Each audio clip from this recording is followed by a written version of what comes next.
ஜெபிப்போம். எங்கள் அன்பான ஆண்டவரே, நீர் தந்த இந்த நாளுக்காக நன்றி. ஆண்டவரே, இந்த நாளில் மாலை வேளையிலே நாங்கள் உம்மை நோக்கி பார்க்க வந்திருக்கிறோம். இந்த பைபிள் ஸ்டடியை கர்த்தர் ஆசீர்வதியும். இந்த நாளிலே ஆண்டவரே, நாங்கள் பேசியிருக்கிற காரியங்கள் எல்லாவற்றிலும் கர்த்தருடைய கிருபையும் அருளும் நிறைவாக இருக்கட்டும். ஆசீர்வதியும் வழி நடத்தும். அன்பின் ஆண்டவர் இயேசு ஜெபம் கேளு நல்ல பிதாவே, ஆமென். எல்லாருக்கும் என்னுடைய ஸ்தோத்திரங்களை நான் தெரிவித்துக் கொள்கிறேன். இன்னைக்கு நம்முடைய கிளாஸில் நாம் போன வாரம் கிளாஸ் வைக்காதனால கடைசி கிளாஸை நம்ம திருப்பி ரிவைண்ட் பண்ணிக்கலாம். நம்ம ஸ்தேவானுடைய மர்டர் பார்த்தோம். ஸ்தேவானுடைய படுகொலைக்கு பிறகாக என்ன நடந்துச்சு அப்படின்னு நம்ம பார்த்தோம்னா, சவுல் பற்றி நமக்கு அங்கே இன்ட்ரோடக்ஷன் கொடுக்கப்படுது. சவுல் வந்து எப்படி திருச்சபையை துன்பப்படுத்தினார் அப்படின்றது நமக்கு ஒரு டிஸ்கிரிப்ஷன் கொடுக்குது. அங்கே பார்த்தீங்கன்னா 8ஆம் அதிகாரம், அப்போஸ்தலர் 8ஆம் அதிகாரம் 3ஆம் வசனம். அப்போஸ்தலர் 8:3 சவுல் வீடுகள் தோறும் நுழைந்து அப்படின்னு போட்டிருக்கு. ஏன் சவுல் வீடு வீடா போனார்? ஆமாம், ஆதி திருச்சபை எருசலேமுக்கு வெளியில வீடுகளில் தான் இருந்தது. எருசலேமில் மட்டும்தான் தேவாலயத்தில் அந்த மண்டபத்தில் அவங்க இருந்தாங்க. எருசலேமை விட்டு வெளியில எல்லா இடத்துலையுமே ஒரு வீடு, ஒரு குறிப்பிட்ட வீட்டில் தான் இந்த சபைகள் வந்து நடந்துச்சு. இப்போது அந்த வீடுகளில் நடந்த சபைகள் தான் பின்னாட்களில் தான் அது திருச்சபையாக மாறுச்சு. உங்களுக்கு ஒரு ஸ்டோரிலாம் சொல்லியிருப்பாங்கன்னு நினைக்கிறேன். இந்த மீன் படம் வரைஞ்சிருக்கும், இக்துஸ் மீன் படம். இது வந்து பழைய காலத்தில் ஒரு சிம்பிள், அந்த மீன் படம் இல்லையா? அந்த மீன் சிம்பிள் எங்கே வரைஞ்சிருக்குதோ அந்த வீடு வந்து கிறிஸ்தவ வீடு அப்படின்றது ஒரு அடையாளம். அதனால தான் இன்றைக்கும் வந்து இந்த திருச்சபைகளில் நம்ம ஆல்டரில் அந்த fish is a symbol of Christianity. சரி, இப்போ சவுல் வந்து வீடு வீடாக போனார். அதில் இன்னொரு பாயிண்ட் நம்ம போன வாரம் பார்த்தோம். சவுல் யார் டார்கெட் பண்ணார் அப்படின்னு பார்த்தீங்கன்னா, அங்கே இருக்கக்கூடிய நேட்டிவாக இருந்த எபிரேய பாஷை பேசக்கூடிய மக்களை டார்கெட் பண்ணலை. சவுலோடைய டார்கெட் ஆடியன்ஸ் யாராக இருந்தான்னு பார்த்தீங்கன்னா, வெளியிலிருந்து வந்த டயாஸ்போரான்னு சொல்லப்படுகின்ற வெளியூர் மக்கள், அதாவது யூதர்கள், வெளியூரில் செட்டில் ஆனவர்கள், கிரேக்க பாஷை பேசுகின்றவர்கள். ஏன்னா சபையிலையும் இதுதான் முதல்ல பிரச்சனையாக இருந்துச்சு. அவங்கள தான் சவுல் குறி வைக்கிறார். ஏன் அப்படி குறி வைக்கிறார்னா, சவுலே ஒரு வெளியூரை சேர்ந்தவர், தர்சு பட்டத்தை சேர்ந்தவர். அவரும் கிரீக் ஸ்பீக்கிங் டயாஸ்போரா ஜூ. அதனால் அவர் என்ன பண்ணுறாருன்னா அப்படி போகிறார். அவர் அப்படி போகிறதுனால என்ன நடந்துச்சுன்னு சொல்கிறாருன்னா, லூக்கா, திருச்சபை மக்கள் அனைவரும் சிதறி போனார்கள். இவங்க சிதற அந்த காஸ்பல் வந்து பல இடங்களுக்கு என்ன ஆயிடுச்சுன்னா ரீச் ஆனச்சு, பரவிச்சு அப்படின்னு சொல்கிறாரு. அதுக்கு ஒரு டேர்ம் கூட நம்ம போன வாரம் நம்ம பார்த்தோம். அந்த டேர்ம் பேர் என்னன்னு பார்த்தீங்கன்னா கெரிசோன்னு சொல்லி பார்த்தோம். என்னன்னா நியூஸ் வேகமாக பரவுற மாதிரி. நம்ம நியூஸ் பேப்பர் போடுறவரை பற்றி நம்ம பார்த்தோம். ஒரு எக்ஸாம்பிள் சொன்னேன். எப்படி ஒரு நியூஸ் பேப்பர் போடுறவர் வந்து அந்த நியூஸை ஆக்சுவலாக அவருக்கு அது உள்ளே இருக்க என்னன்னு தெரியாது, ஆனால் அவர் ஒரு செய்தி என்ன பண்ணுறாருன்னா பரப்புறார். ரைட், அதே ஸ்பீடில் வந்து பிலிப்பு என்ன பண்ணுறாங்கன்னா செய்தியை பரப்புகிறார். இதை பார்த்தோம். பிலிப்பு மூலமாக ஒரு புதிய மினிஸ்ட்ரி, நற்செய்தி பரவுது. அந்த நற்செய்தி தான் பார்த்தீங்கன்னா சமாரிட்டன் மிஷன். அதை தான் பார்த்தோம். சர்ச் அட் த ஃப்ரான்டியர்ஸ் அப்படின்னா விளிம்பை நோக்கி திருச்சபை தள்ளப்படுகிறது. இதுவரைக்கும் எருசலேமில் மட்டும் இருந்த திருச்சபை ஆண்டவருடைய கட்டளையின்படி எருசலேமை விட்டு வெளியில் வந்துருச்சு. விளிம்பு அப்படின்னு சொல்லும் போது சமாரியாவுக்கு போகிறது. அப்போ நம்ம போன லாஸ்ட் டைம் கிளாஸில் பார்த்தோம், இந்த சமாரியாவுக்கு ஏன் போச்சு, இந்த சமாரியர்கள் யார் என்பதை குறிச்சுலாம் நம்ம போன கிளாஸில் நம்ம பார்த்தோம். சமாரியர்கள் யார்? சமாரியா யார்? அசிரியர்களோடு இணைந்தவர்கள். சமாரியா ஒரு காலத்தில் இஸ்ரவேல் நாட்டுடைய தலைநகரமே சமாரியா தான். ஆனால் ஆண்டவராகிய இயேசுவானவருடைய காலகட்டத்தில் வரும்போது சமாரியா அப்படி இல்லை. அது ஒரு புறக்கணிக்கப்பட்ட, யாரும் போகாத, விரோதிகள் தங்களை ஒருவருக்கொருவர் விரோதிகளாக நினைத்த ஒரு இடம் தான் சமாரியா. அப்படிப்பட்ட சமாரியாவுக்கு ஒரு யூதர் போகக்கூடாது. இயேசுவானவர் அந்த மிஷனை தொடங்கி வைக்கிறாரு. இப்போ பிலிப்பு, அந்த 7 டீக்கனில் ஒருத்தரான பிலிப்பு அந்த ஊழியத்தை அங்கு தொடங்குகிறார். அதை நம்ம போன வாரம் லாஸ்ட் டைம் நம்ம பார்த்தோம். சமாரியாவில் அங்கே போகும்போது மிகப்பெரிய சக்சஸ். அவருடைய வார்த்தையை அநேக மக்கள் ஏற்றுக்கொள்கிறார்கள். அநேக மக்கள் ஏற்றுக்கொண்டதுனால அவர் என்ன பண்றாரு பார்த்தீங்கன்னா, ஞானஸ்நானம் கொடுக்கிறார். ஆனால் பரிசுத்த ஆவியானவரை அவர்கள் பெற்றுக்கொள்ளவில்லை. இதை நம்ம பார்த்தோம் போன வாரம், அதை லாஸ்ட் டைம் டிஸ்கஸ் பண்ணோம். அப்போ எருசலேமில் இருந்து பேதுருவும் யோவானும் அங்கே வராங்க. அவங்க வந்து என்ன பண்ணுறாங்கன்னா, அவங்களுக்கு பரிசுத்த ஆவியானவரை தராங்க. திருச்சபையுடைய பாரம்பரியம் ஒன்று அங்கு உருவாகிறது. இதெல்லாம் நம்ம லாஸ்ட் கிளாஸில் பார்த்தோம். அதனால தான் இன்றைக்கும் திருச்சபையில் நம்முடைய சிஸ்டமில் பேப்டிசம் தனியாகவும் கன்ஃபர்மேஷன் என்று சொல்லப்படுகிற திடப்படுத்தல் அது தனியாகவும் நம்ம வச்சிருக்கிறோம் அப்படின்னு சொன்னோம். பட் நாட் நெசசரி இந்த ஃப்ரேம் ஒர்க்கில் தான் ஆண்டவர் செயல்படணும் இல்லை. ஆண்டவர் அந்த ஃப்ரேம் ஒர்க்கையும் தாண்டியும் செயல்படுவார் என்பதை குறித்து நம்ம என்ன பண்ணோம் லாஸ்ட் கிளாஸில் நம்ம பார்த்தோம். அதோட முடித்தோம். ரைட். இன்னைக்கு அந்த சமாரியா மிஷனில் ஒரு சின்ன பார்ட் மிஸ் ஆயிடுச்சு போன வாரம், நம்ம சொல்லாமல் டைம் இல்லாதனால விட்டோம். அது என்ன அப்படின்னு பார்த்தீங்கன்னா, அங்கே ஒரு மனுஷன் இருந்தார். அவர் யாருன்னு பார்த்தீங்கன்னா மாய வித்தைக்காரர் அப்படின்னு போட்டிருக்குது. மாய வித்தைக்காரர். அவர்களை மாய வித்தை செய்து அந்த ஊரில் ஒருத்தர் இருக்கிறார். அந்த மக்கள் அதை நம்புகிறார்கள். சரி, ஏன் மாய வித்தையை மனிதர்கள் நம்புகிறாங்க? மாய வித்தைக்காரர்கள் யாரை ஏமாற்ற முடியும்? ஒரு ஜெனரல் டாபிக். பலவீனமானவர்களை ஏமாத்திடுவாங்களா? மாய வித்தைக்காரனாக ஒரு சீமோன் இருந்தான். தன்னை ஒரு பெரியவன் என்று சொல்லி சமாரியா நாட்டு ஜனங்களை பிரமிக்க பண்ணி கொண்டிருந்தான்னு போட்டிருக்கு. பிரமிக்கன்னா ஆச்சரியத்தோட மக்கள் அப்படியே அமேஸ்ட் அவரை பார்க்குறாங்க.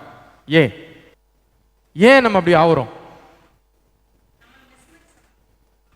அதாவது நம்ம எல்லாருக்குமே ஒரு சின்ன ஒரு அடிக்ஷன் இருக்குது.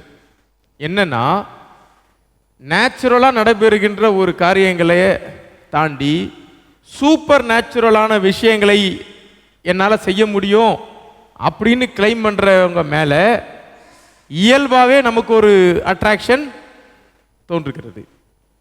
அந்த பர்சன் மேலே நமக்கு நம்பிக்கை வர்றதுக்கு முன்னாடி அந்த பர்சனுடைய செயல்கள் மேலே நமக்கு என்ன வருது? நம்பிக்கை. இங்கே தான் ஜீசஸுடைய டிசைபிள்ஸுக்குமே அந்த ப்ராப்ளம் இருந்துச்சு. இங்கே கவனிச்சிங்களா? நம்ம போன ஞாயிற்றுக்கிழமை பார்த்தோம்ல, என்னை நேசிக்கிறாயான்னு 3 முறை கேட்கிறாருல. ஏன்? என் மேல இருக்கிற அன்புல நீங்க என் கூட வந்தீங்களா? என் மேல இருக்கிற பிரமிப்புல என் கூட நீங்க இருக்கீங்களா? நான் சொல்றது உங்களுக்கு புரியும்னு நினைக்கிறேன். ஜீசஸ் யாரை எதிர்பார்த்தாருன்னு பார்த்தீங்கன்னா, தன்னுடைய பிரசங்கத்தையும் தன்னுடைய வார்த்தைகளையும் தான் அனுப்பப்பட்ட நோக்கத்தையும் புரிந்து கொள்கிறவர்களாக இருக்கணும்னு நினைச்சாரு டிசைபிள்ஸை. ஆனா டிசைபிள்ஸ் நிறைய பேர் பைபிள் இடத்துல போட்டிருக்கு, சில பேர் அவரை விட்டு போனார்கள், நின்று போனார்கள், அவரை ஃபாலோ பண்ணாமல் போயிட்டாங்கலாம் போட்டிருக்கு. காரணம், அந்த அவர்கிட்ட இருந்து வெளிவந்த அந்த பவர் இருக்கு பார்த்தீங்களா? அந்த பவரை வந்து மக்கள் என்ன பண்ணாங்க?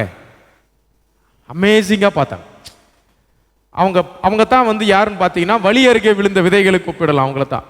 அவங்க யாருன்னு பார்த்தீங்கன்னா, அந்த பவரை அவங்க என்ன பண்ணாங்க? அமேஸ் பண்ணாங்க. அவங்களால சிலுவையில் தொங்குற மேசியாவை என்ன பண்ண முடியாது. அதுதான் அவங்களுக்கு மோஸ்ட் டிஸ்டர்பிங் பாயிண்ட். நான் சொல்றது உங்களுக்கு புரியும் நினைக்கிறேன். ஏன்னா அங்க ஒரு கேள்வி வருது. அந்த பரியாசக்காரர் என்ன சொல்றாங்கன்னா, நீ சிலுவையிலிருந்து இறங்கி வா. இன்கேஸ் அதை அவர் பண்ணியிருந்தாருன்னா மிகப்பெரிய பிரமிப்பு தானே. ஏன்னா இறங்க முடியாது. ஏன்னா அப்படி இப்போ சூப்பர் நேச்சுரல்ன்றது வந்து ஜீசஸ் உடைய பர்பஸ் கிடையாது. அவரால் முடியாதுன்னு எதுவும் இல்லைங்க. ஆனால் விஷயம் என்னன்னா, சூப்பர் நேச்சுரலை தாண்டி ஆண்டவருடைய வார்த்தையாக அதான் அவரை ஏற்றுக்கொள்கிறவர்கள் எத்தனை பேர்களோ அத்தனை பேர்களும் இருக்கு பாருங்க. அந்த அக்செப்டன்ஸ் தான் ரொம்ப முக்கியம். முழு மனதோடு ஆண்டவரை ஏற்றுக்கொள்ளுதல். அந்த முழு மனதோடு ஆண்டவரை ஏற்றுக்கொள்ளுதல் தான் அங்கே மிஸ்ஸிங் பாயிண்ட். ஆனால் அட்ராக்டிங் பாயிண்ட் எதுன்னு பார்த்தீங்கன்னா, பிரமிப்பான காரியங்களை யார் செய்கிறாங்களோ அவங்க ஒரே ஒரு இரவில் அவங்க என்னவா மாறுவாங்க? மிகப்பெரிய நட்சத்திரமா மாறுறதுக்கான வாய்ப்பு இருக்குது. அதனால தான் பார்த்தீங்கன்னா இன்னை வரைக்கும் அது தொடருது. இன்னை வரைக்கும் ஒரு சின்ன சின்ன விஷயங்களை செய்து காட்டுறவங்க என்னவா மாறுறாங்கன்னு பார்த்தீங்கன்னா, மிகப்பெரிய ஃபாலோவர்ஸோட அவங்க என்ன பண்றாங்க? போறாங்க. நம்ம ஒருத்தரை பார்க்குறோம், அவர் பேர் தான் சைமன் மேகஸ். அந்த சைமன் என்ன பண்றாருன்னு பார்த்தீங்கன்னா, மேகஸ்னா மந்திரவாதி, அவ்வளோதான். அந்த சைமன் அப்படின்ற மந்திரவாதி தன்னுடைய திறமைகளையும் தாளந்துகளையும் காட்டி மக்களை அப்படியே கட்டி போட்டுருக்கிறாப்ல. இப்ப அவருக்கு போட்டியா உள்ள வந்திருக்கிறதா அவர் ஒருத்தர் நினைக்கிறார். அவர் தான் இப்ப பிலிப்பு. இவ்வளவு நாள் நமக்கு இருந்தோம், இப்ப நமக்கு போட்டியா ஒருத்தர் கடையை போட்டாரு அப்படின்ற ஒரு கோபம் ஆத்திரமும் அவருக்கு இருக்குது. இருந்தாலும் அவரால் இப்ப பிலிப்பை எதிர்த்து பேச முடியல. ஏன்னா பிலிப்பு கிட்ட இருக்கிற பவர் இவருக்கே பிரமிப்பா இருக்கு. அப்ப அவர் என்ன சொல்றாருன்னு பாத்தீங்கன்னா, மெல்லமா அங்க என்ன கரெக்டான வசனம் எது? 13. அப்பொழுது சீமோனும் விசுவாசித்து, லூக்கா எப்படி எழுதுறாரு பாருங்க. சீமோனும் என்ன பண்ணிட்டாப்ல, அந்த விசுவாசிச்சு, ஆமா நான் ஆண்டவரை ஏத்துக்கிறேன், நான் ஞானஸ்தானம் எடுத்துக்கிறேன் அப்படி சொல்லி எல்லா வாக்குறுதியும் கொடுத்துட்டு சீமோனும் என்ன பண்ணிட்டாரு, ஞானஸ்தானம் பெற்று பண்ணிட்டார். எல்லாம் முடிஞ்சிச்சு. அதுக்கப்புறம் பாருங்க நடந்தது. இந்த பேதுருவும் யோவானும் கையை வைக்கும் போது பரிசுத்தாவியை எல்லாரும் பெற்றுக்கொள்றாங்கன்னு தெரிஞ்ச உடனே அவர் என்ன பண்ணிட்டாரு, காசு எடுத்துட்டு வந்தார். பணத்தை கொண்டு எவ்வளவு எடுத்துட்டு வந்தாருன்னு தெரியல. ஏன்னா சீமோன் யோசிச்சிருப்பாப்ல, நம்ம கிட்ட இருக்கிறது அவங்க கிட்ட இல்லாதது எதுதான், இந்த காசு ஒண்ணுதான் குறைவா இருக்குது, அவங்க கிட்ட அது இல்ல, பார்த்தா அவங்கள பார்த்தா காசு வச்சிருக்கிற ஆளு மாதிரி தெரியல. இப்ப நம்ம என்ன பண்ணலாம், காசு எடுத்துட்டு கொடுத்து அவங்கள பார்த்து என்ன கேட்டாருன்னா, நான் எவன் மேல் என் கைகளை வைக்கிறேனோ அவனும் இந்த பரிசுத்தாவியை பெறத்தக்கதாக எனக்கும் இந்த அதிகாரத்தை என்ன பண்ணணும், கொடுக்கணும். இந்த ஆசை ஏன் அவருக்கு வந்துச்சு? ஏன் அப்படின்னு பார்த்தீங்கன்னா, அவர் என்ன நினைக்கிறாருன்னா, இது என்கிட்ட இருந்துச்சுன்னா மொத்தமா எல்லாரையும் நான் என்ன பண்ணுவேன், நான் கண்ட்ரோல் பண்ணுவேன். ஸோ எனக்கு இந்த பவர் வேணும் அப்படின்னு அவர் யோசிக்கிறார். ரைட், இங்க இது ஒரு டிஸ்கஷன் பாயிண்டாவே நம்ம கொண்டு போகலாம். இப்போ இதே மாதிரியான சூழல் இன்னைக்கு இருக்கா? தங்களுடைய ஒரு சில தேவைகள், அந்த தேவைகளுக்கு அவங்க எதிர்பார்க்கிறது ஒரு குறுக்கு வழிகள். அது நடக்கணும்னு நினைக்கும் பொழுது இந்த மாதிரியான ஓட்டத்தில் மக்கள் என்ன பண்றாங்க, ஓடுறாங்க. ஆனா யோபு ஓடின மாதிரி தெரியல. யோபு எங்க ஓடினாரு? யோபுக்கு சொல்லி இருந்தா ஓடி இருப்பாரு அப்படி சொல்லலாமா? அவருக்கு யாரும் சொல்றதுக்கு ஆள் இல்லை, இங்க போங்கன்னா உங்களுக்கு சரியாயிருங்க ப்ராப்ளம் அப்படி சொல்ல இல்லை. நீங்க பைபிள் இருக்க எல்லா பரிசுத்தவான்களும் பார்த்தீங்கன்னா ப்ராப்ளம்ஸ் அவங்களுக்கும் வந்துச்சு. சஃபரிங்ஸ் இல்லாதவங்க யாருமே இல்லை. சஃபரிங்ஸ், ப்ராப்ளம்ஸ், பெயின், அடி, வலிகள், காயங்கள், இது எல்லாருமே கிராஸ் பண்ணியிருக்காங்க. ஆனா இவைகளை தாண்டி இருக்கிறாங்க. அப்போஸ்தலனாகிய பவுல், அவர் போற கப்பல் உடையுது. அப்போஸ்தலனாகிய பவுல் விறகு எடுக்கிறாரு, பாம்பு கடிக்குது. அப்ப அங்க இருக்கவங்க என்ன சொல்றாங்க, கப்பல் உடைஞ்சி தண்ணிக்கு தண்ணியில கண்டத்துல இருந்து தப்பிச்சு கரைக்கு வந்தா கரையில பாம்பு. இப்படி ஒரு மனுஷனை நம்ம பார்த்தா நம்ம என்ன சொல்லுவோம், சபிக்கப்பட்ட மனுஷன். கரெக்டா? ஒரு ஆபத்திலிருந்து தப்பிச்ச ஒருத்தரை இன்னொரு ஆபத்து உடனே அவர் ஆல்ரெடி அவரு விலங்கிடப்பட்டவர். எப்படியோ தப்பிச்சிட்டாரு. எப்படி விலங்கை கழட்டி விட்டாங்கன்னு நமக்கு தெரியல. இல்ல கப்பல்ல அவரை அன்னைக்கு ராத்திரி விலங்கெல்லாம் கழட்டி வச்சிருந்தாங்களான்னு தெரியல. நீந்தி கீந்தி ஷிப்ரெக்ன்றது எவ்வளோ பெரிய விஷயம். ஷிப்ரெக்ல தப்பிச்சு அன்னைக்கு அந்த கப்பல் உடையும் போது எத்தனை பேர் இறந்து போனாங்கன்னு தெரியாது. ரைட், கூட்டு வந்துட்டார். கைதியா இருக்க ஒரு கப்பல்ல போனாரு, கப்பல் உடைஞ்சு போச்சு. கப்பல் உடைஞ்சவர் கரைக்கு வந்தாரு, கரையில பாம்பு கடிச்சிருச்சு. பாம்பு கடிச்சது மட்டும் இல்ல, அந்த இவர் வந்த டைம்ல அந்த ஊர் தலைவனுக்கு சுகம் இல்லாம அவருக்கு லூஸ் டிசென்ட்ரி வேற அவருக்கு ஆகிட்டு இருக்கு. ரைட், ஸோ இப்படி அவங்க சொல்றாங்க, இந்த மனுஷன் ஒரு பயங்கரமான கொலைபாதகனா இருப்பான் போல, பாவியான மனுஷனா இருப்பான் போல தான் அவங்க ஜட்ஜ்மெண்ட் வருது. ரைட், இவ்வளோ இருந்தாலும் பவுல் அவத்தனையும் மனசுல வச்சு என்ன பண்ணிக்கிறாப்ல, பொறுத்து கொள்கிறார். ஏன் நான் அதை சொல்ல வரேன்னா, நம்ம யாரோ ஒரு சீமோன் அப்படின்னு நம்ம பார்க்க முடியாது. இந்த மாதிரியான ஆட்டிடியூட் இன்னைக்கும் இருக்குது. அதனால தான் பேதுரு சொல்றார் பாருங்க, உன் இருதயம், ரைட், அப்படி இல்லை, தேவனுடைய வரத்தை பணத்தினாலே சம்பாதித்துக் கொள்ளலாம் என்று நீ நினைத்தபடியால் உன் பணம் உன்னோடு கூட நாசமா போகக்கூடாது. ஸோ பணத்தை வச்சு நீ ஒரு காரியத்தை சாதிக்கணும்னு நினைச்சல்ல, அதை கடவுள் ஒத்துக்க மாட்டார். அது அன்அக்செப்டபிள். ஒன்று.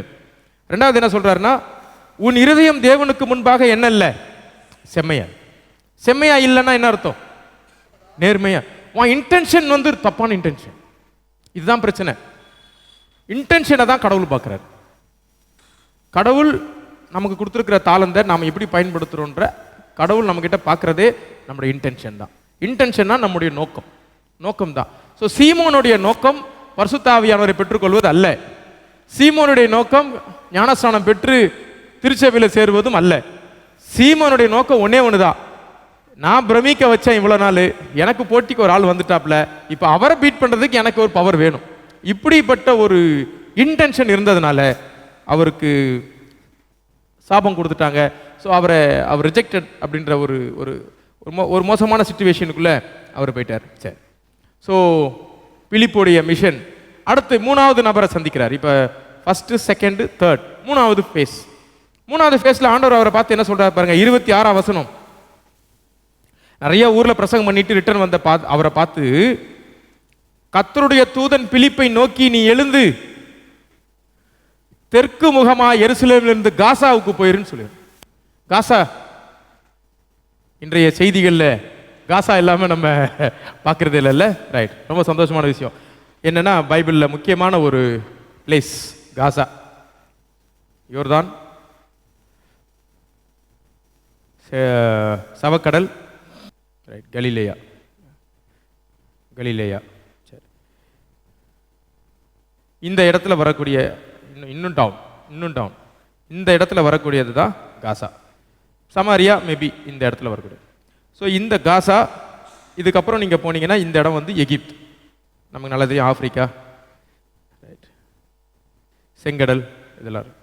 ஸோ ரொம்ப பார்டர் டவுன், கீழே இருக்கக்கூடிய ஒரு டவுன் காசா.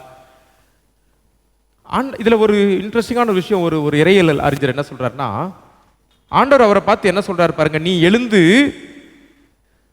தெற்கு பக்கமா போ. அப்படின்னா என்ன அர்த்தம்? இவங்க எதுவுமே அவங்களா போல, அவங்க தெற்குல போகணுமா, வடக்குல போகணுமா, கிழக்குல போகணுமா, மேற்குல போகணுமான்னு காம்பஸ் வச்சு யார் சொல்லி அனுப்புறா? இதுல ஒரு விஷயம் இருக்கு. ஏன்னா அந்த காலத்துல, இப்ப நமக்கு டைம் ஒரு மேட்டர் இல்லை, திசை ஒரு மேட்டர் இல்லை.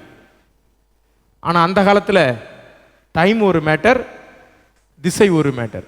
நீங்க பழைய மார்க்கோ போலோவுடைய குறிப்புகள்லாம் படிச்சீங்கன்னா, எப்படி மார்க்கோ போலோ இந்தியாவுக்கு வந்திருப்பார்? டெய்லி தான் ஏன் வந்துட்டு போகுது சன்னு? சரி, நிழல் வச்சு. சரி, உங்களுக்கு நம்ம எல்லாருக்கும் ஒரு காம்படிஷன் என்னன்னா, எந்த போர்டும் பார்க்காம, எந்த போர்டும் நமக்கு ரோட்ல எந்த போர்டும் பார்க்காம நம்மளால போய் சேர முடியுமா? சான்ஸே இல்லை. அதுதான் சொல்றேன், 2 ஸ்ட்ரீட் தப்பி மாறி போனாலே பயங்கர கோவம் வருது காருக்குள்ள, காரு ஓட்டுறவருக்கு. ஏன்னா இங்கிருந்து தப்பா நம்ம பக்கத்தில் உட்காந்துட்டு என்ன பண்றோம், அவருக்கு சொல்றோம், அவர் ரிவர்ஸ். ஏன்னா அவ்வளோ ஆத்திரம். ரைட், இப்போ நம்ம சொல்லிட்டோம் லெஃப்ட் தெற்குன்னு சொல்லிட்டு 15 கிலோமீட்டர் தாண்டி நடந்து போயிருக்கிறோம். அதுக்கப்புறம் சொல்றாங்க, நீங்க வந்திருக்கிற தெற்கு இல்லைங்க, இதுதாங்க நார்த்து, நீங்க திரும்பி போங்கன்னு சொன்னா எப்படி இருக்கும்? ஸோ அந்த காலத்து மக்களுடைய நாலேஜ் இருக்கு பாருங்க, அது பயங்கரமான நாலேஜ். அதுதான் நான் சொல்ல வரேன். இப்போ நமக்கு அது தேவையில்லைன்றதுனால நமக்கு அது தேவையில்லை. ஒரு காலத்துலலாம் ஃபோன் நம்பர்ஸ் எத்தனை ஞாபகத்துக்கு வச்சிருப்பாங்க, இப்போ எவ்வளோ ஃபோன் நம்பர்ஸ் நமக்கு தெரியும், பேக்கப் பண்ணிக்கலாம் எதுனாலும். ஸோ அதனால நமக்கு எந்த பிரச்சனையும் இல்லை. ஆனால் அன்னைக்கு இருக்க மக்கள் டைம், அந்த சிச்சுவேஷன் எல்லாமே அவங்க என்ன பண்ணுறாங்க, கரெக்டாக பார்க்குறாங்க. அப்போ அவர் சவுத் சைட். ஸோ ஆண்டவர் சொல்றார், நீ சவுத் பக்கமாக போ. அப்போ டைரக்ஷன்ஸ் கொடுக்குறாரு. பரிசுத்த ஆவியானவர் அவங்களுக்கு என்ன பண்ணுறாருன்னா, நீ எழுந்து உன் தெற்கு பக்கமாக போய்கிட்டே இரு. சரி, தெற்கு பக்கமாக போனா போ, அவ்வளோதான். ஸோ அவங்களுடைய லைஃப் எப்படி இருக்குது அப்படின்னு பார்த்தீங்கன்னா, மிஷினரிகளுடைய வாழ்வு, ஆண்டவர் அவங்களை என்ன பண்ணுறாரு, லீட் பண்ணுறாரு. அதனால தான் ஆண்டவருடைய ஊழியத்தில் பார்த்தீங்கன்னா யாரையுமே அவர் என்ன பண்ண விடலை. பேதுரு கேட்குறாரு, நம்ம உங்களுக்கு ஒரு கூடாரம், அவங்களுக்கு ஒரு கூடாரம், நமக்கு ஒரு கூடாரம் போடலாமான்னு கேட்குறாரு. ஆண்டவர் சொல்றார், ஒரு கூடாரம் வேணாம், இப்போ நம்ம கீழே போகணும், நமக்கு கீழே வேலை இருக்குன்னு சொல்றாரு. கரெக்டா? எப்பவுமே நம்ம கூடாரம் போடுறதுல குறியா இருப்போம். கூடாரம்னா என்னது? செட்டில். மனுஷங்களா நம்ம வர வாயில் அதிகமான வார்த்தை என்ன வருது? நான் செட்டில் ஆயிட்டேன். செட்டிலே ஆக முடியாது. ஆக்சுவலா நம்ம நினைக்கிறோம் நம்ம செட்டில் ஆயிட்டோன்னு. எப்படி செட்டில் ஆகுறது? ஆண்டவர் நம்மளை செட்டிலே விட மாட்டாரு. என்ன சொல்லுவார்னா, நீ போ, we are called to move. அதனால தான் நம்ம அழைக்கப்பட்ட சமூகம்னு சொல்லுவோம். நம்மளை கடவுள் கூப்பிட்டுட்டே இருக்காரு, வா வா வான்னு கூப்பிடுறாரு. ஸோ நம்ம ஒரு இடத்துக்கு போகிறோம் அப்படின்னா, ஐ மீன் ஃபிசிக்கலாக நம்ம எங்கேயும் மூவ் ஆகாமல் கூட இருக்கலாம், ஒரே இடத்துல ஒரே வீட்டில் பல வருஷமாக இருக்கலாம், அது முக்கியம் இல்லை. பட் ஆண்டவர் நம்மை புது புது ஊழியங்களுக்கும் புது அனுபவங்களுக்கும் நம்மளை எப்பவுமே என்ன பண்ணிட்டு இருக்கிறாரு? அழைத்து கொண்டே இருக்கிறார். ஒருவேளை நாம வேணா அதை ரிஜெக்ட் பண்ணிட்டு இருக்கலாம், அது பாசிபிள். பிலிப்பு வந்து நீ தெற்கு போன்னு சொல்லும்போது போக முடியாதுன்னு சொன்னா என்ன பண்ண முடியும்? ஒன்றும் பண்ண முடியாது. ஸோ பிலிப்பு நீ சவுத் வேர்ட்ஸ் போ அப்படின்றாரு, சவுத் வேர்ட்ஸ் வந்துட்டார். ஸோ அது ஒரு பாயிண்ட், நல்லா இருக்கு அந்த பாயிண்ட். அடுத்தது, அவர் எழுந்து நடக்கிறார். எருசலேமில் இருந்து காசா பட்டணத்துக்கு போகிற வனாந்தர மார்க்கமாய் போ என்று சொல்கிறார். ஜெருசலேம் டு காசா எத்தனை கிலோமீட்டர்? யாராவது போன்ல பார்த்து சொல்லுங்களேன், எத்தனை கிலோமீட்டர்? I think 60. எத்தனை கிலோமீட்டர்? அப்படியா? பார்த்து சொல்லுங்க யாராவது போன்ல. நான் தப்பா சொல்றேன்னா தெரியலையா? 60யா 70 சொன்னா? 70. ஸோ 70 கிலோமீட்டரா இல்லை 60 மைலா? சரி, நான் என்ன சொல்ல வரேன்னா, எவ்வளவு தூரம் ஒரு மனுஷன் நடந்து 60 மைல்ஸ் போறதுனா எப்படி இருக்கும்? ஜஸ்ட் இமேஜின் பண்ணி, 60 மைல்னா இங்கிருந்து எவ்வளவு தூரம் போகணும்? 76.6 கிலோமீட்டர்ஸ். அப்ப இங்கிருந்து மதுராந்தகம் வரைக்கும் போன்றாரு, போயிட்டே இருக்கிறார், நடந்து போறாரு. எத்தனை நாள் ஆச்சுன்னு தெரியல, ஒரு 2 days ஆயிருக்குமா? 3 நாள் ஆயிருமா? ஐயா கரெக்டாக சொல்றாரு, அவங்க ஊருக்கு போறது அதை கரெக்டாக கலந்துட்டார். 3 நாள் பாண்டிச்சேரியிலிருந்து மதுராந்தகம் நடக்கணும்னா 60 மைல்ஸ், 62 மைல்ஸ், 100 கிலோமீட்டர்ஸ் வருது. சரி, இப்ப வனாந்திர மார்க்கமாய் போன்னு வேற சொல்றார். வனாந்திரம்னா காடு இல்லை, பாலைவனம். இந்த ஹைவேஸ் போட்டிருப்பாங்க, அதாவது மிடில் ஈஸ்ட் கண்ட்ரீஸில் ஹைவேஸ் இருக்கும். ஹைவேஸுக்கு 2 பக்கமும் அப்படியே பசுமையான மரங்களா இருக்கும். உன்னையா மரத்தை பார்க்கறதுக்கு கிலோமீட்டர் நாம என்ன பண்ணணும்? வெயிட் பண்ணணும். அந்த இடத்துக்கு பேரு ஒயாசிஸ், பாலைவன சோலை. ரைட், அது அந்த பாலைவன சோலை, அடுத்த பாலைவன சோலை வர வரைக்கும் நீங்க எப்படி பண்ணணுமா? வெயிட் பண்ணணும். அப்போ இப்போ ரீசெண்டாக ஒரு டாக்குமெண்ட்ரியில் பார்த்தோம், அந்த ஒட்டகத்துடைய இந்த இடத்துல மெல்லமாக கட் பண்ணி அதை அங்கிருந்து அதோடைய ப்ளீடிங் ஆகிறத எடுத்து குடிச்சிட்டு தான் அவங்க ட்ராவல் பண்ணுறாங்க. இது வந்து கோவப்படவோ இல்லை அவங்க ஏன் இப்படி பண்ணுறாங்களோலாம் கிடையாது. ஒட்டகம் உயிரோடு இருக்கணும், நான் உயிரோடு இருக்கணும்னா இது செஞ்சுதான். இங்கே கட் பண்ணால் தான் ஒட்டகம் செத்து போயிடும். ஸோ இங்கே கட் பண்ணி கொஞ்ச நேரம் கழிச்சு அவங்க கிட்ட ஒரு சின்ன ஒரு இதை வச்சுருக்காங்க, அதை தேய்க்கும் போது ஒட்டகத்துடைய ப்ளீடிங் வந்து ஸ்டாப் ஆகிடும். 2 பேரும் உயிரோடு இருக்கணும்னா அதுதான். இல்லைன்னா ஒட்டகமும் செத்து போயிடும். ஓனர் இல்லைன்னா அந்த ஒட்டகமும் என்ன பண்ண முடியாதுன்னா தனியாக அது எங்கேயுமே போக முடியாது. ஸோ இப்படி என்ன சொல்லணும்னா அவ்வளோ ஒரு கடினமான வாழ்க்கை. ரைட், பிலிப்பு போறார். அவர் அங்கே போகும்போது அங்கே என்ன நடக்குதுன்னு சொல்லி பார்க்கும்போது அடுத்த ஒரு பெரிய விஷயத்தை அங்கே வச்சிருக்காரு. அந்த ரோட்ல ஒரு மாட்டு வண்டி, அப்படிதான் சொல்றாங்க. ஆக்சுவலாக நம்ம பார்க்குற மாதிரி பெரிய சேரியட் கிடையாது. எத்தியோப்பியன் மந்திரி போற பயணம் பண்ணது வந்து பார்த்தீங்கன்னா அது வந்து ஒரு வண்டி தான். அந்த வண்டி ஏன்னா அந்த காலத்திலே வண்டிகள் வந்து ஒவ்வொரு மனுஷனுக்கு ஏற்ற மாதிரி வண்டி மாறும். 5 லட்ச ரூபாய் காரு, 10 லட்ச ரூபாய் காரு, 1 கோடி ரூபாய் காரு, 100 கோடி ரூபாய் காரு எல்லாமே CAR, அவ்வளோதான். ஆனால் அது எல்லாமே வேற வேற. அதே மாதிரி தான் இதுவும்.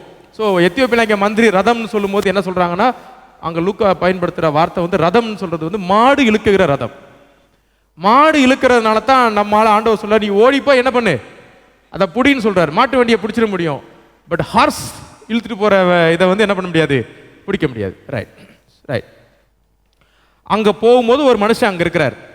அவர் யாரு அப்படின்னு பார்த்தீங்கன்னா, எத்தியோப்பியருடைய ராஜஸ்திரியாகிய கேண்டிஸுடைய மந்திரி, அவருடைய பொக்கிஷம் எல்லாவற்றிற்கும் தலைவனாயிருந்த எத்தியோப்பியன் மனிதன். ரைட். இப்பதான் நம்ம யாரை பார்க்க போறோம்னா, எத்தியோப்பியா சமாரியால இருந்து ஊழியம் எங்க வருது?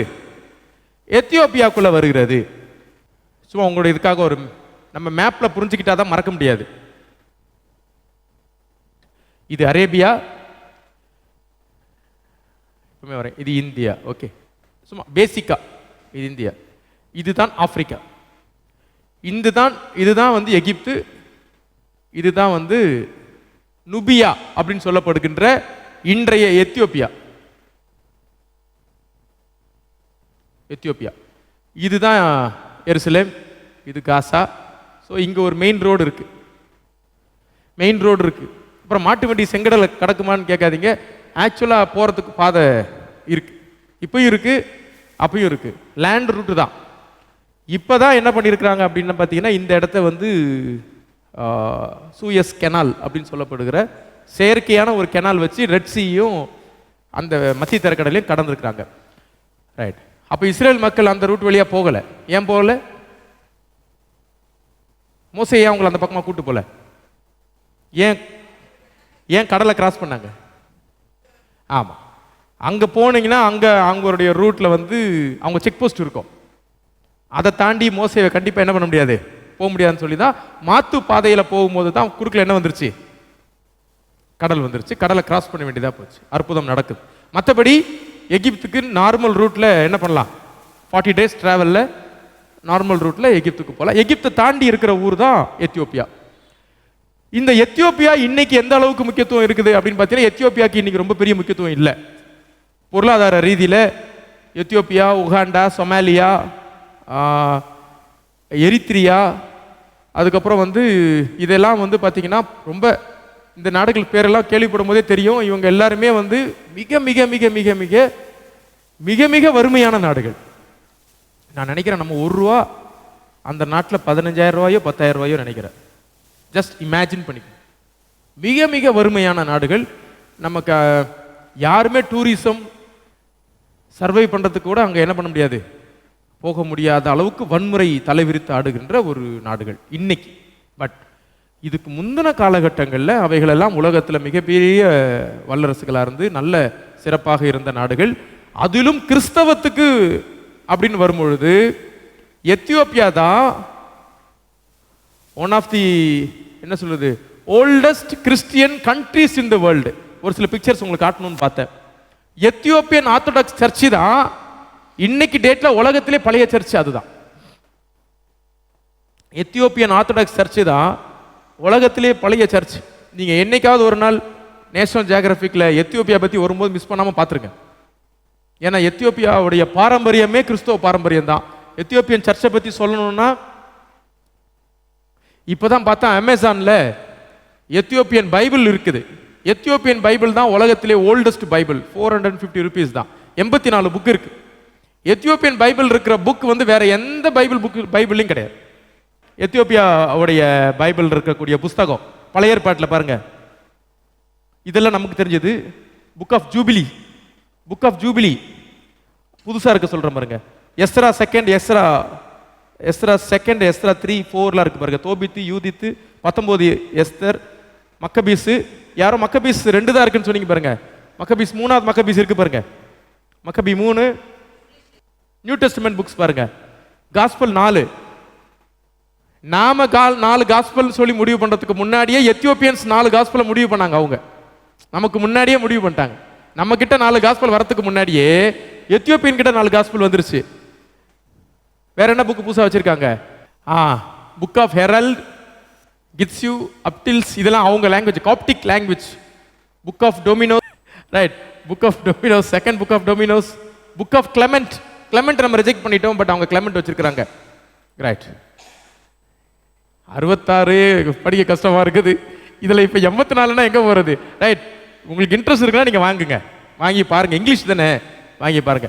ஏன் நான் சொல்ல வரேன்னா, நம்ம 66 நம்ம முடிவு பண்ணது எத்தியோப்பியா, அதாவது 66 ஃபைனலைஸ் ஆனது நிசேயா மாநாட்டுக்கு அப்புறம் தான். நிசேயா கவுன்சில் சொல்லுவாங்க.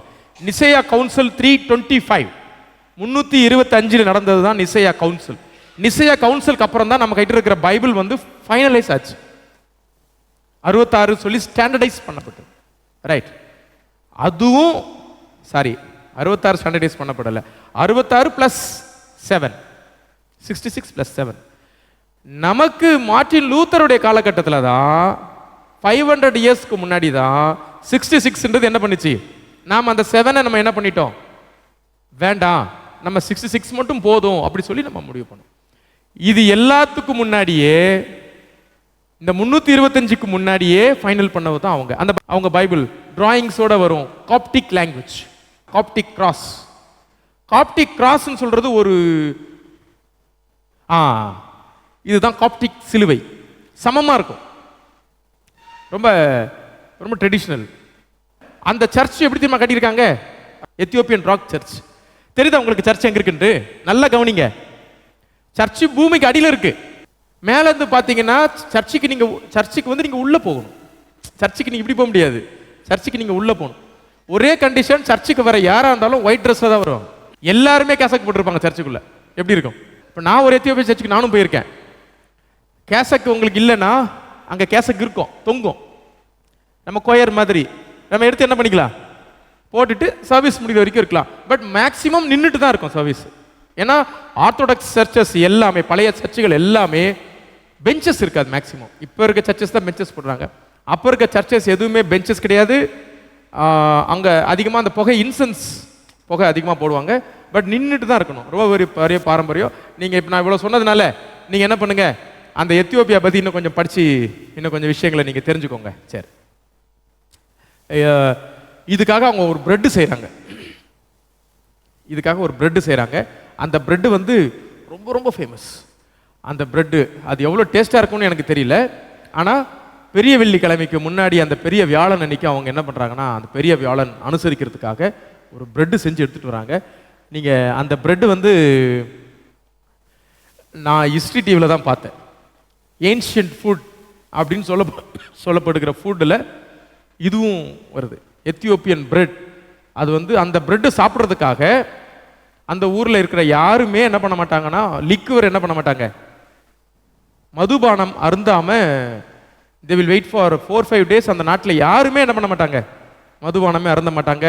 அந்த லென்டன் சீசன் ஃபுல்லாக அவங்க அனுசரிக்கிற விதங்கள்லாம் வந்து ரொம்ப டிஃப்ரெண்ட். நீங்கள் அதெல்லாம் கொஞ்சம் யூடியூப்ல நீங்கள் பார்த்து தெரிஞ்சுக்கோங்க. இப்படி ஒரு பாரம்பரியம் இருக்குது, ஒரு பழைய பாரம்பரியம் இருக்குது அப்படின்னு சொல்லி. ஸோ 2 எத்தியோப்பியன் பைபிளில் மென்ஷன் ஆகிறாங்க, 2 இன்ஸ்டன்ஸு. ஒன்று வந்து இயேசுவானவருடைய சிலுவையை சுமக்கிற அந்த சிரேனியு ஊரானாகிய அது மேபி இங்கே தான் இருக்கலாம் அப்படின்றது ஒரு ஒரு ஒரு ஒரு கஸ் ஒன்று. ரெண்டாவது ஆத்தென்டிக்காக வர்றது இதுதான். அப்போ என்ன சொல்கிறாங்கன்னா, அதை விட இதுதான் ஆத்தென்டிக். ஸோ எத்தியோப்பியா திருச்சபையுடைய முதல் ஆத்துமாவை யார் சந்திக்கிறார்? பிலிப்பு சந்திக்கிறார். அதை அப்படி தான் பார்க்கணும். ஆனால் அந்த முதல் ஆத்துமா எப்படிப்பட்ட ஆத்துமான்றது தான் முக்கியம். இப்போ நாம் எதிர்பார்க்குற மாதிரி கடவுள் என்னைக்குமே பெர்ஃபெக்டாக இருக்கிறவங்கள செலக்ட் பண்ணதே கிடையாது. கடவுள் என்னைக்குமே பெர்ஃபெக்டாக இருக்கிற யாரையுமே என்ன பண்ணதில்லை. ஸோ நாம் எல்லாம் இன்னைக்கு இங்கே இருக்கிறோம்னா, we are here not because we are perfect. எவ்வளோ பேர் இதை ஒத்துக்கிறீங்க?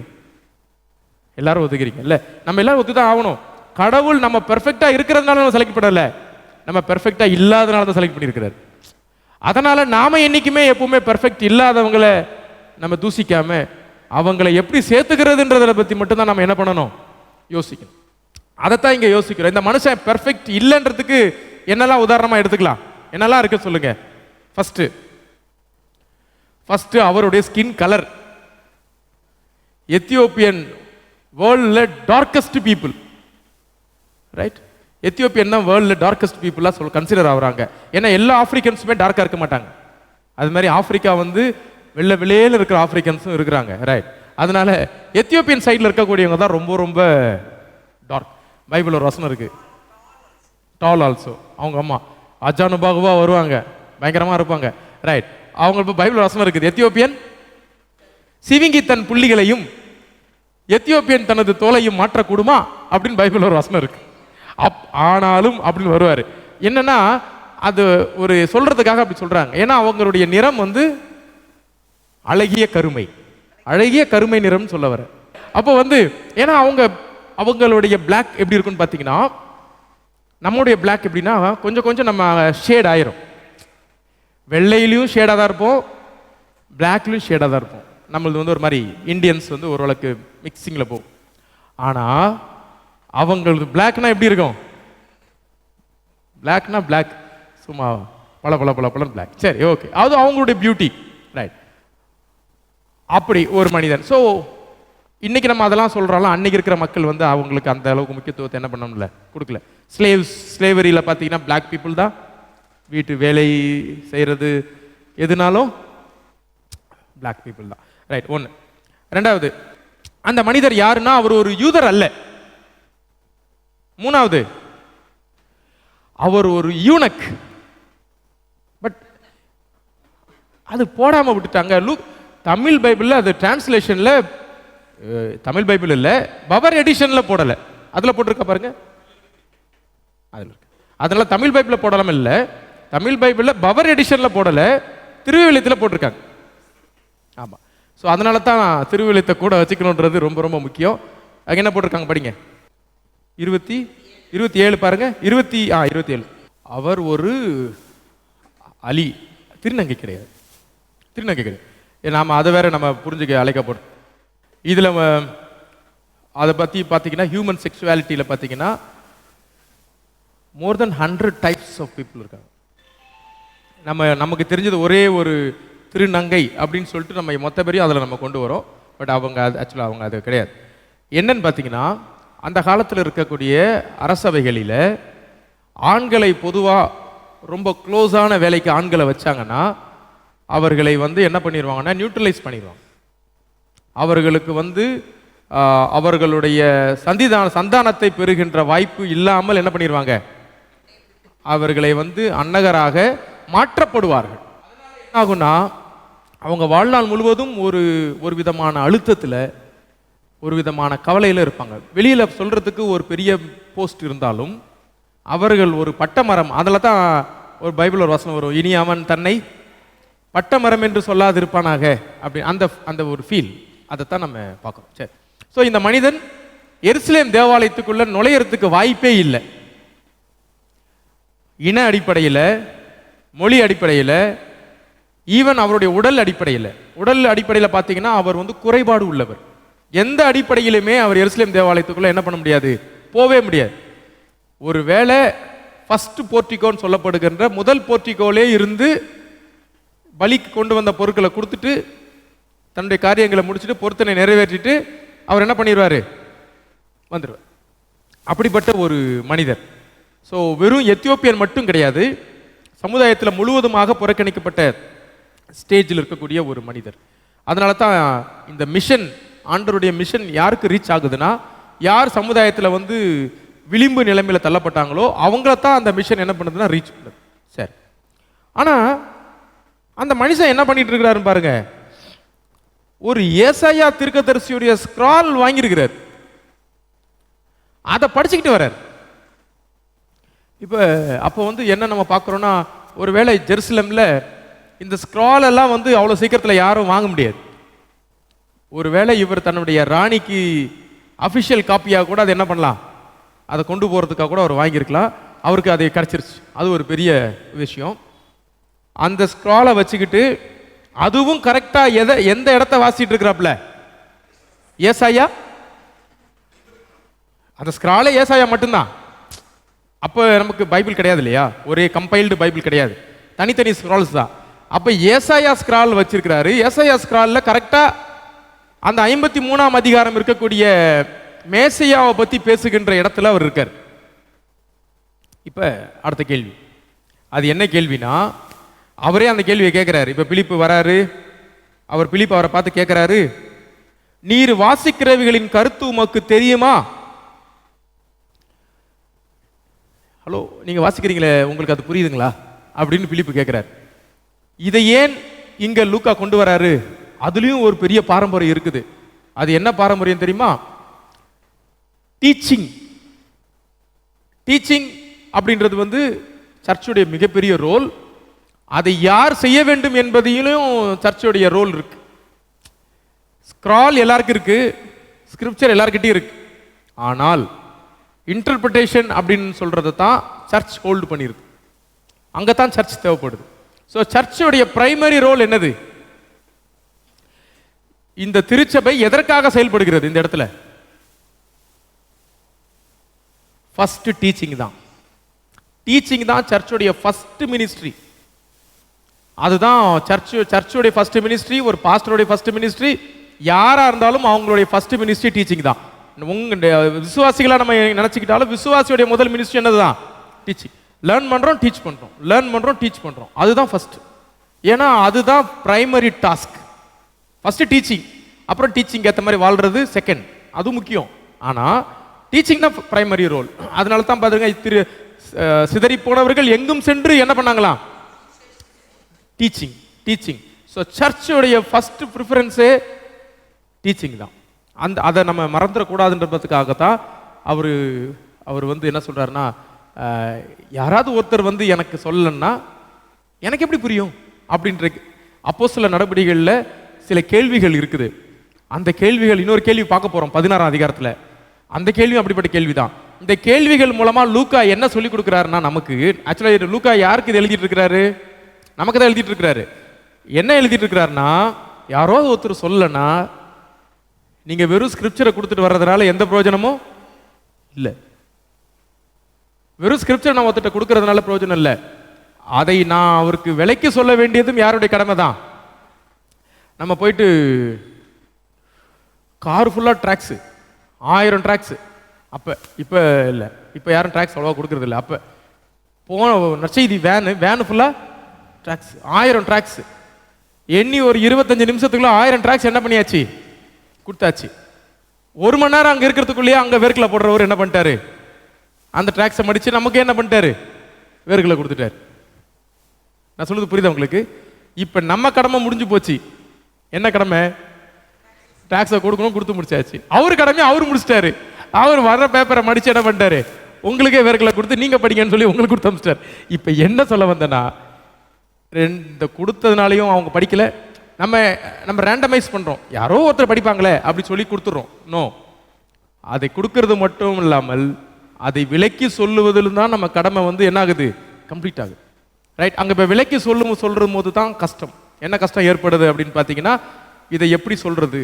ஆனால் ஆக்சுவலாக நீங்கள் பார்த்தீங்கன்னா அதுக்கு தான் ஒரு பெரிய பெரிய டெக்னிக்ஸ்லாம் இப்போ சொல்லிக் கொடுக்குறாங்க.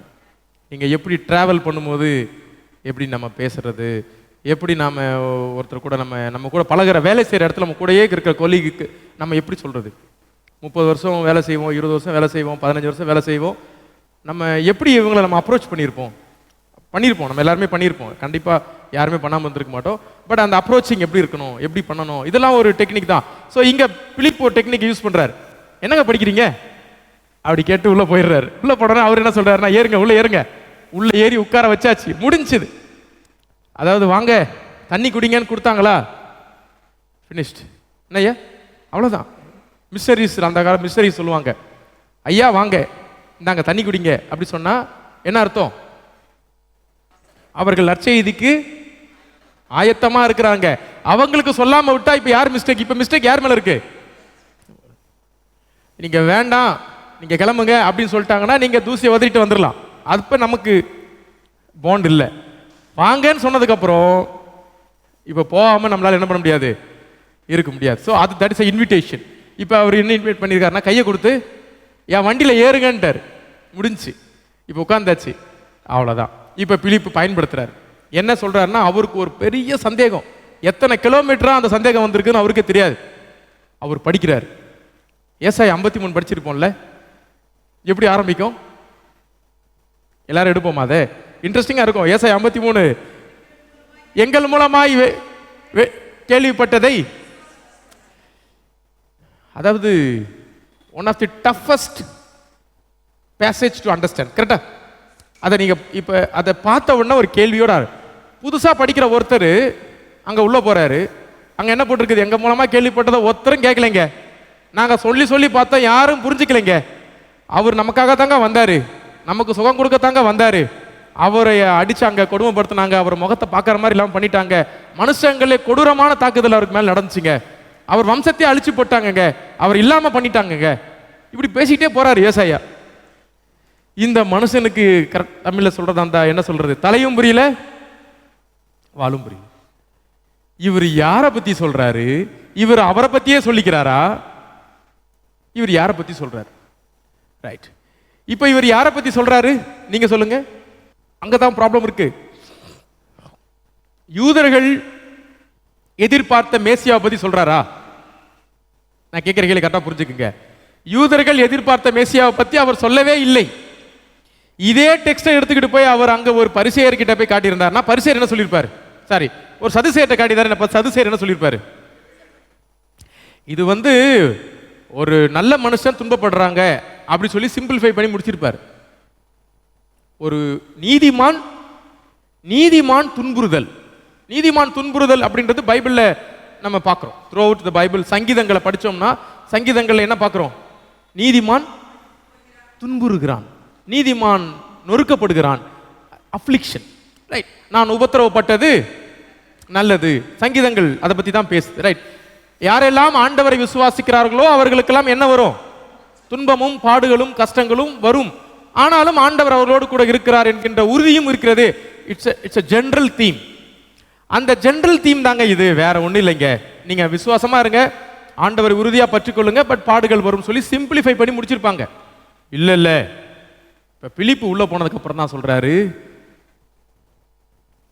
ஒரு புதிய மேசியாவை அவருக்கு சொல்லுகிறார். என்ன மேசியானா, அந்த சீமோன் மந்திரவாதி எதிர்பார்த்தான் பாருங்க ஒரு மேசியா, அந்த மேசியா இல்ல. பிரமிக்க பண்ணுகின்ற மேசியாவாக அல்ல, அற்புதங்களை செய்கிற மேசியாவாக அல்ல, மரித்தோரை உயிரோடு எழுப்புகிற மேசியாவாக அல்ல, 5000 பேருக்கு சாப்பாடு கொடுக்கிற மேசியாவாக அல்ல. மேசியாவுடைய இன்னொரு முகம், அந்த முகத்தை அவருக்கு கூட இருக்கிறவங்களாலே என்ன பண்ண முடியல, புரிந்து கொள்ள முடியவில்லை, ஏற்றுக்கொள்ள முடியவில்லை, சகித்து கொள்ள முடியவில்லை. கரெக்டா? அவங்களுக்கு அதை பிடிக்கல. நீங்க இப்படி பேசக்கூடாது, நீங்க இப்படி பேசலாமான்னு சொல்லி பேதுரு அவரை கூட்டு போய் என்ன பண்றாப்ல, கடிந்து கொள்கிறார். ஏன்னா நீங்க இப்படி இருக்கணுங்க, நீங்க இப்படி இருக்க கூடாது. இதுக்குன்னு ஒரு என்ன இருக்குது, கரெக்டான வார்த்தை. இந்த பொசிஷன்ல இருந்தா அதுக்கு என்ன இருக்குது, ஒரு இது இருக்குது. அதை நீங்க எப்பவுமே என்ன பண்ணணும், ஸ்டேட்டஸ் கோவை மெயின்டைன் பண்ணணும். ரைட். அதுக்காகத்தான் நீங்க மெனக்கெடணும், அதுக்காக நீங்க கஷ்டப்படணும், அதுக்காக நீங்க உங்கள் நடை உடை பாவனை சுவாபங்கள் எல்லாத்தையும் என்ன பண்ணணும், யூ ஹேவ் டு சேஞ்ச். கரெக்டா? ரைட். ஆனா அந்த எல்லா கிரைட்டீரியாவையும் அவர் பிரேக் பண்ணி ஜீரோ லெவல் 0க்கு அவர் வருகிறார். இந்த நிலைத்தான் அவங்களால என்ன பண்ண முடியல, ஏற்றுக்கொள்ள. யூதர்கள் எதிர்பார்த்த மேசியா வாரியர் கிங், அவர் அவர் எதிர்பார்த்த இதோ ஒன் ராஜா வருகிறார். அவர் ஒரு வசனம் சங்கீதம் 24 ரொம்ப பியூட்டிஃபுல்லா இருக்கும். வாசல்களே உங்கள் தலைகளை உயர்த்துங்கள், அனாதி கதவுகளை உயருங்கள், மகிமையின் ராஜா. எஸ். ஆனா அந்த எந்த வல்லமையும் அங்க காட்டல. அதே வாசல்ல உழுவுறாரு, எழும்புறாரு, அடிக்கிறாங்க, உருட்டுறாங்க, பெரட்டுறாங்க. பெரிய டிஸ்டர்பிங் ஃபேக்டர்ல, ஒரு பெரிய டிஸ்டர்பிங் ஃபேக்டர் தான். அவங்க ஃபெய்த் உடையுது. அவர் வாங்குற ஒவ்வொரு அடியும் சீடர்களுடைய உள்ளம் உடையுது. என்னன்னா இவர் தான் நம்ம எதிர்பார்த்தவரான்ற கொஸ்டின் அவங்களுக்கு என்ன பண்ணிருச்சு, திரும்பவும் உயிர்த்தெழுந்த இயேசுவை பார்க்கும் வரை. கரெக்டா? அவங்க அதனால தான் கதவுக்குள்ள என்ன பண்ணியிருக்கிறாங்க, அந்த கதவு பூட்டி இருக்கிறதோட அர்த்தம் என்னன்னா, அது அவங்க ஆக்சுவலா சிம்பாலிக் லாங்குவேஜ். கதவு பூட்டல, எங்க பூட்டி இருக்குது, மனசு பூட்டி கிடக்குது. அதை அவங்களால ஓபன் பண்ண முடியல, ஏன்னா அவங்களால புரிஞ்சு கொள்ள முடியவில்லை. இங்க அவர் சொல்றாரு, அந்த மனிதர், அந்த நொறுக்கப்பட்ட மனிதர் யார் அப்படின்றதுக்கு பதில் அவர்தான் இயேசு கிறிஸ்து அப்படின்றத அந்த மனுஷனுக்கு புரிய வைக்கிறார். ரைட். இப்ப இதை அந்த மனுஷன் எப்படி புரிஞ்சிருப்பாப்ல, அவரும் அப்படிப்பட்ட அவமானங்களையும் அப்படிப்பட்ட வேதனைகளையும் ஏற்றுக்கொள்கிற ஒரு சூழல்ல தான் அவர் இருக்கார். இந்த வலியும் பாடுகளும் யாருக்கு ரீச் ஆகுது அப்படின்னு பார்த்தீங்கன்னா, அதே வலியும் பாடுகளிலும் இருக்கக்கூடிய இன்னொரு மனுஷனுக்கு அது என்ன பண்ணுது, கனெக்ஷன். அவர் அந்த கனெக்டிவிட்டியை ஃபீல் பண்றாரு. ஓ, என்னை போல அவரும் துன்பப்பட்டிருக்கிறார். அதனால தான் அன்னைக்கு ஒரு ட்ராக்ஸ் ஒன்று சின்ன வயசுல நாங்கள் கொடுப்போம். அந்த ட்ராக்ஸோட தலைப்பு எனக்கு ரொம்ப பிடிக்கும். உன்னையும் நேசிக்க ஒருவர்ல அந்த தலைப்பு நீங்க பார்த்துருப்பீங்க. உன்னை நேசிக்கும் ஒருவர், உன்னை நேசிக்கும் ஒருவர் அப்படின்றதான் ட்ராக்ஸோட தலைப்பு. ரொம்ப அட்ராக்டிவான தலைப்பு. அவ்வளோதான். அந்த முதல் இதில் அந்த 3 வார்த்தை மட்டும் தான் இருக்கும். உன்னை நேசிக்கும் ஒருவர். அவர் என்ன வேணா படிக்கிறார், உள்ள படிக்கிறார், உள்ள படிக்கலாம்லாம் கிடையாது. அந்த அப்போ என்ன அர்த்தம்னா, நீ யாரா வேணா இருந்துக்கோ, நீங்கள் யாரா வேணா இருந்துக்குங்க, எப்படிப்பட்டவனா இருந்துக்கோங்க, ஆனால் உங்களையும் நேசிப்பதற்கு ஒருத்தர் என்ன பண்றாரு, வெயிட் பண்றாரு. அப்படின்னா என்ன அர்த்தம்னா, நீங்க எந்த லெவலுக்கு போனாலும் அந்த லெவல்லையும் உங்களை நேசிப்பதற்கு ஒருத்தர் இந்த உலகத்தில் என்ன பண்றாரு, இருக்கிறார். அது ஆக்சுவலாக ஒரு பெரிய செய்தி. இப்போ அதை ஒரு மிகப்பெரிய அடிக்டா இருக்க ஒரு மனுஷன், தனக்கு யாருமே இல்லைன்னு நினைக்கிற மோசமான ஒரு மனிதர், மோசமான நிலைமையில் இருக்கக்கூடிய மனுஷர் பார்த்தாருன்னா எப்படி புரிஞ்சுப்பார்? ரைட். ஸோ அந்த ஒரு சேலஞ்ச், எந்த லெவலில் நான் இருந்தாலும் அந்த லெவல்லையும் என்னை நேசிப்பதற்கு ஒருத்தர் இருக்கிறாரு அப்படின்ற ஒரு சேலஞ்சை தான் இங்கே கொடுக்குறாரு. ஆனால் நம்ம நேசிக்க மாட்டது கேரண்டி இல்லை. பிலிப்பு நேசிப்பாருன்றதுக்கு கேரண்டி இல்லை. பிலிப் அதை அந்த நியூஸை என்ன பண்றாரு, அதனால தான் நிறைய நேரத்தில் புது விசுவாசிகளுக்கு முதல் தடைக்கல் எது? புது விசுவாசிகளுக்கு முதல் தடைக்கல் யாரு? பழைய விசுவாசிகள். உன்னை நேசிக்கும் ஒருவர் சொல்லி அவங்களை உள்ள கூட்டு வந்ததுக்கு அப்புறம் தான் தெரியுது, இங்க யாரும் நம்ம என்ன பண்ண மாட்டாங்க, நேசிக்க மாட்டாங்க அப்படின்ற ஒரு கசப்பான உண்மையும் சொல்ல வேண்டி இருக்குது. ஏன்னா நாம we are not ready to go that level. நான் சொல்றது உங்களுக்கு புரியுதா உங்களுக்கு? ஆனால் நாமும் அந்த லெவலுக்கு போகணும். பிலிப்பு வெறும் பிரீச்சிங் மட்டும் போகல, தானும் அந்த மனிதனோடு அந்த லெவலுக்கு போறதுக்கு பிலிப்பு எல்லா முயற்சியும் எடுக்கிறாரு அங்க. ரைட். அடுத்தது பார்த்தீங்கன்னா பேப்டிசம். அந்த பேப்டிசம் பார்த்தீங்கன்னா ரொம்ப ரொம்ப அற்புதமா இருக்குது. அந்த பேப்டிசம் பார்த்தீங்கன்னா தண்ணி வந்துருச்சான். எத்தனை கிலோமீட்டர் தாண்டி தண்ணி பார்க்கறது ரொம்ப அபூர்வம். திடீர்னு தண்ணி இருக்கிற இடம் வந்துருச்சு. அதை பார்த்தோன்னா அந்த மந்திரிக்கு, இதோ தண்ணி இருக்கிறதே, இதோ தண்ணி இருக்குதே, வாங்க அப்படி சொல்லி இவர் அவரை ஞானஸ்நானத்துக்கு கூப்பிடுறாரு. எனக்கு கொடுங்க வாங்க அப்படின்னு கூப்பிடுறாருல்ல, அதுதான் சேஞ்ச். அதுக்கு அடுத்தது நீங்க அப்பதான் பிலிப்பு சொல்றாரு. ஏன்னா பிலிப்புக்கு ஆல்ரெடி அவங்க ஒரு பேட் எக்ஸ்பீரியன்ஸ். அந்த சைமன் இங்க சொல்றாரு, நீங்கள் முழு இருதயத்தோட உங்க இன்டென்ஷன் கரெக்டா இருந்துச்சுன்னா பேப்டிசத்துக்கு ஒரு தடையும் இல்லைன்னு சொல்லி, அப்போ அவர் சொல்றாரு, இயேசு கிறிஸ்துவை நான் தேவனுடைய குமாரன் என்று நான் என்ன பண்றேன். இப்ப என்னை நேசிக்கிறாயா அந்த கொஸ்டின் இருக்கு. இப்ப நம்ம எல்லாருமே உலகத்துல நமக்கு கொடுத்த இருக்கிற ரிலேஷன்ஷிப்ல ஒரு இடத்துல நம்ம ஒரு மார்க் வச்சிருப்போம். இதை தாண்டுனா நம்மளால என்ன பண்ண முடியாது, நேசிக்க முடியாது. உண்மையா பொய்யா? நம்ம பிள்ளையா இருந்தாலும் சரி, ஒரு இதை தாண்டினதுக்கு அப்புறம் நம்ம ஒரு சொல்லுவோம், இதை செஞ்சிட்டுன்னா நீ எனக்கு யார் இல்லை. கரெக்டா? we have a limitations. இப்ப ஜீசஸ் நம்மளை பார்த்து கேட்கிறாரு, இவ்வளவும் பார்த்ததுக்கு அப்புறமும் சீமோனே நேசிக்கிறாயா? இவ்வளவும் இருக்கு, அதையெல்லாம் பார்த்ததுக்கு அப்புறமும் நீ நேசிக்கிறாயா? அதை தான் இங்க அவர் சொல்றார். நான் இயேசு கிறிஸ்துவை ஐ கம்ப்ளீட்லி பிலீவ். அவர் யாரு? தேவனுடைய குமாரன். ஆனால் அதே நேரத்தில் அவங்க ஒரு வசனம் நான் 33 பாருங்க. அவருடைய ஜீவன் பூமியிலிருந்து, ஏசாயா 53 இதுக்கு என்ன சொல்லியிருக்காங்க, ஏதாவது பார்க்க முடியுமா? கொஞ்சம் மாறி இருக்கும் பாருங்க. சேமா இருக்கா மாறி இருக்கா பார்த்து சொல்லுங்க. இந்த 2 லைனும் அவருடைய ஜீவன் பூமியிலிருந்து எடுபட்டு போயிட்டுன்றதுக்கு ஏசாயா என்ன சொல்லியிருக்காரு? அங்க ஜீவன் உள்ள ஒரு தேசத்திலிருந்து அறுப்புண்டு போனாருன்னு இருக்கு. இங்க என்ன போட்டிருக்கு? அவருடைய ஜீவன். ரெண்டுத்துடைய மீனிங் ஒண்ணுதான், ஆனா சென்டென்ஸ் மாறி இருக்குது. என்ன காரணம்? ஏசாயா 53 சொல்லியிருக்கிற ஸ்டைல் ஆஃப் சேயிங்கும் இங்கேயும் மாறி இருக்குல்ல. ஏன் மாறி இருக்கு? ஐயா கரெக்டாக கண்டுபிடிச்சிட்டாரு. இன்னும் கொஞ்சம் கரெக்டாக சொல்ல முடியுமா? அதாவது இங்க நாம வச்சிருக்கிற ஏசாயா 53 நாம வச்சிருக்கிற டிரான்ஸ்லேஷன் எபிரேயத்திலிருந்து பண்ணது. இங்க லூக்கா நமக்காக டிரான்ஸ்லேட் பண்ணியிருக்கிறாரு. லூக்காக்கு எபிரேயத்திலிருந்து பண்ணல, செப்டஜிண்டான்னு சொல்லப்படுகின்ற கிரேக்க வேத புத்தகத்திலிருந்து பண்ணியிருக்கிறார். யாராவது நாளைக்கு உங்களை ஏதாவது அங்கே ஒன்று இருக்குது இங்கே ஒன்று இருக்குன்னு கேட்கல. இது ரெண்டுத்துக்குமான டிஃப்ரென்ஸ் என்னன்னு பார்த்தீங்கன்னா, லூக்கா வந்து கிரீக்லேருந்து பண்ணியிருக்கிறாரு, நாம் படிச்சுட்டு இருக்கிற ஹீப்ரூ வந்து படிச்சுட்டு இருக்கிறது வந்து ஹீப்ரூலேருந்து பண்ணப்பட்டது. சரி, பட் மீனிங் ஒன்று தான். ரெண்டு முக்கியமான விஷயம். ஒன்று வந்து அவருடைய life has been taken out, அவரோட உயிரை எடுத்துட்டாங்க. இல்லை, எப்படி ஒரு ஒரு ஒரு மனுஷனுடைய உயிரை என்ன பண்ணிட்டாங்க, ஒரு செடியை பிடுங்கி தூக்கி போட்ட மாதிரி தூக்கி போட்டான். அது யாருக்கு யாருக்கு இந்த சம்பவம் நடந்தது? அதைத்தான் அவர் கேட்டுக்கிட்டே போறாரு. இது ஒரு இப்போ நம்ம பார்க்குறோம்ல, படுகொலைகளை நம்ம பார்க்குறோம். படுகொலைன்றது என்னன்னு பார்த்தீங்கன்னா, ஒரு லைஃபை வாழ வேண்டிய வாழ்க்கையை வாழாம பிடுங்கி எரிஞ்சு போடுறது. இது யாருக்கு நடந்திருக்குது படுகொலை? கடவுளின் மகனுக்கு. அதுதான் முக்கியம், கடவுளுடைய குமாரனுக்கு. இந்த உலகத்தை எல்லாம் காண்பதும் காண இயலாமல் இருக்கிற அனைத்தையும் படைத்த கடவுளுடைய ஒரே குமாரனை வாழாம இந்த உலகத்துல என்ன பண்ணாங்களா?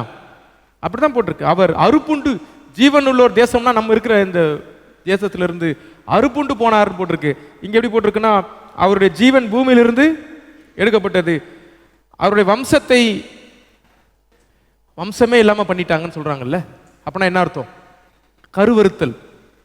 அதாவது பழி வாங்குறதுடைய உச்சகட்டம் என்னன்னா, அந்த குறிப்பிட்ட நபருக்கும் எனக்கு மட்டும் இருக்கிற பழி மட்டும் இல்லை, அந்த நபருடைய குடும்பத்தையே இல்லாம பண்றதுன்ற அவ்வளோ பெரிய வெறியோட உச்சகட்டம்.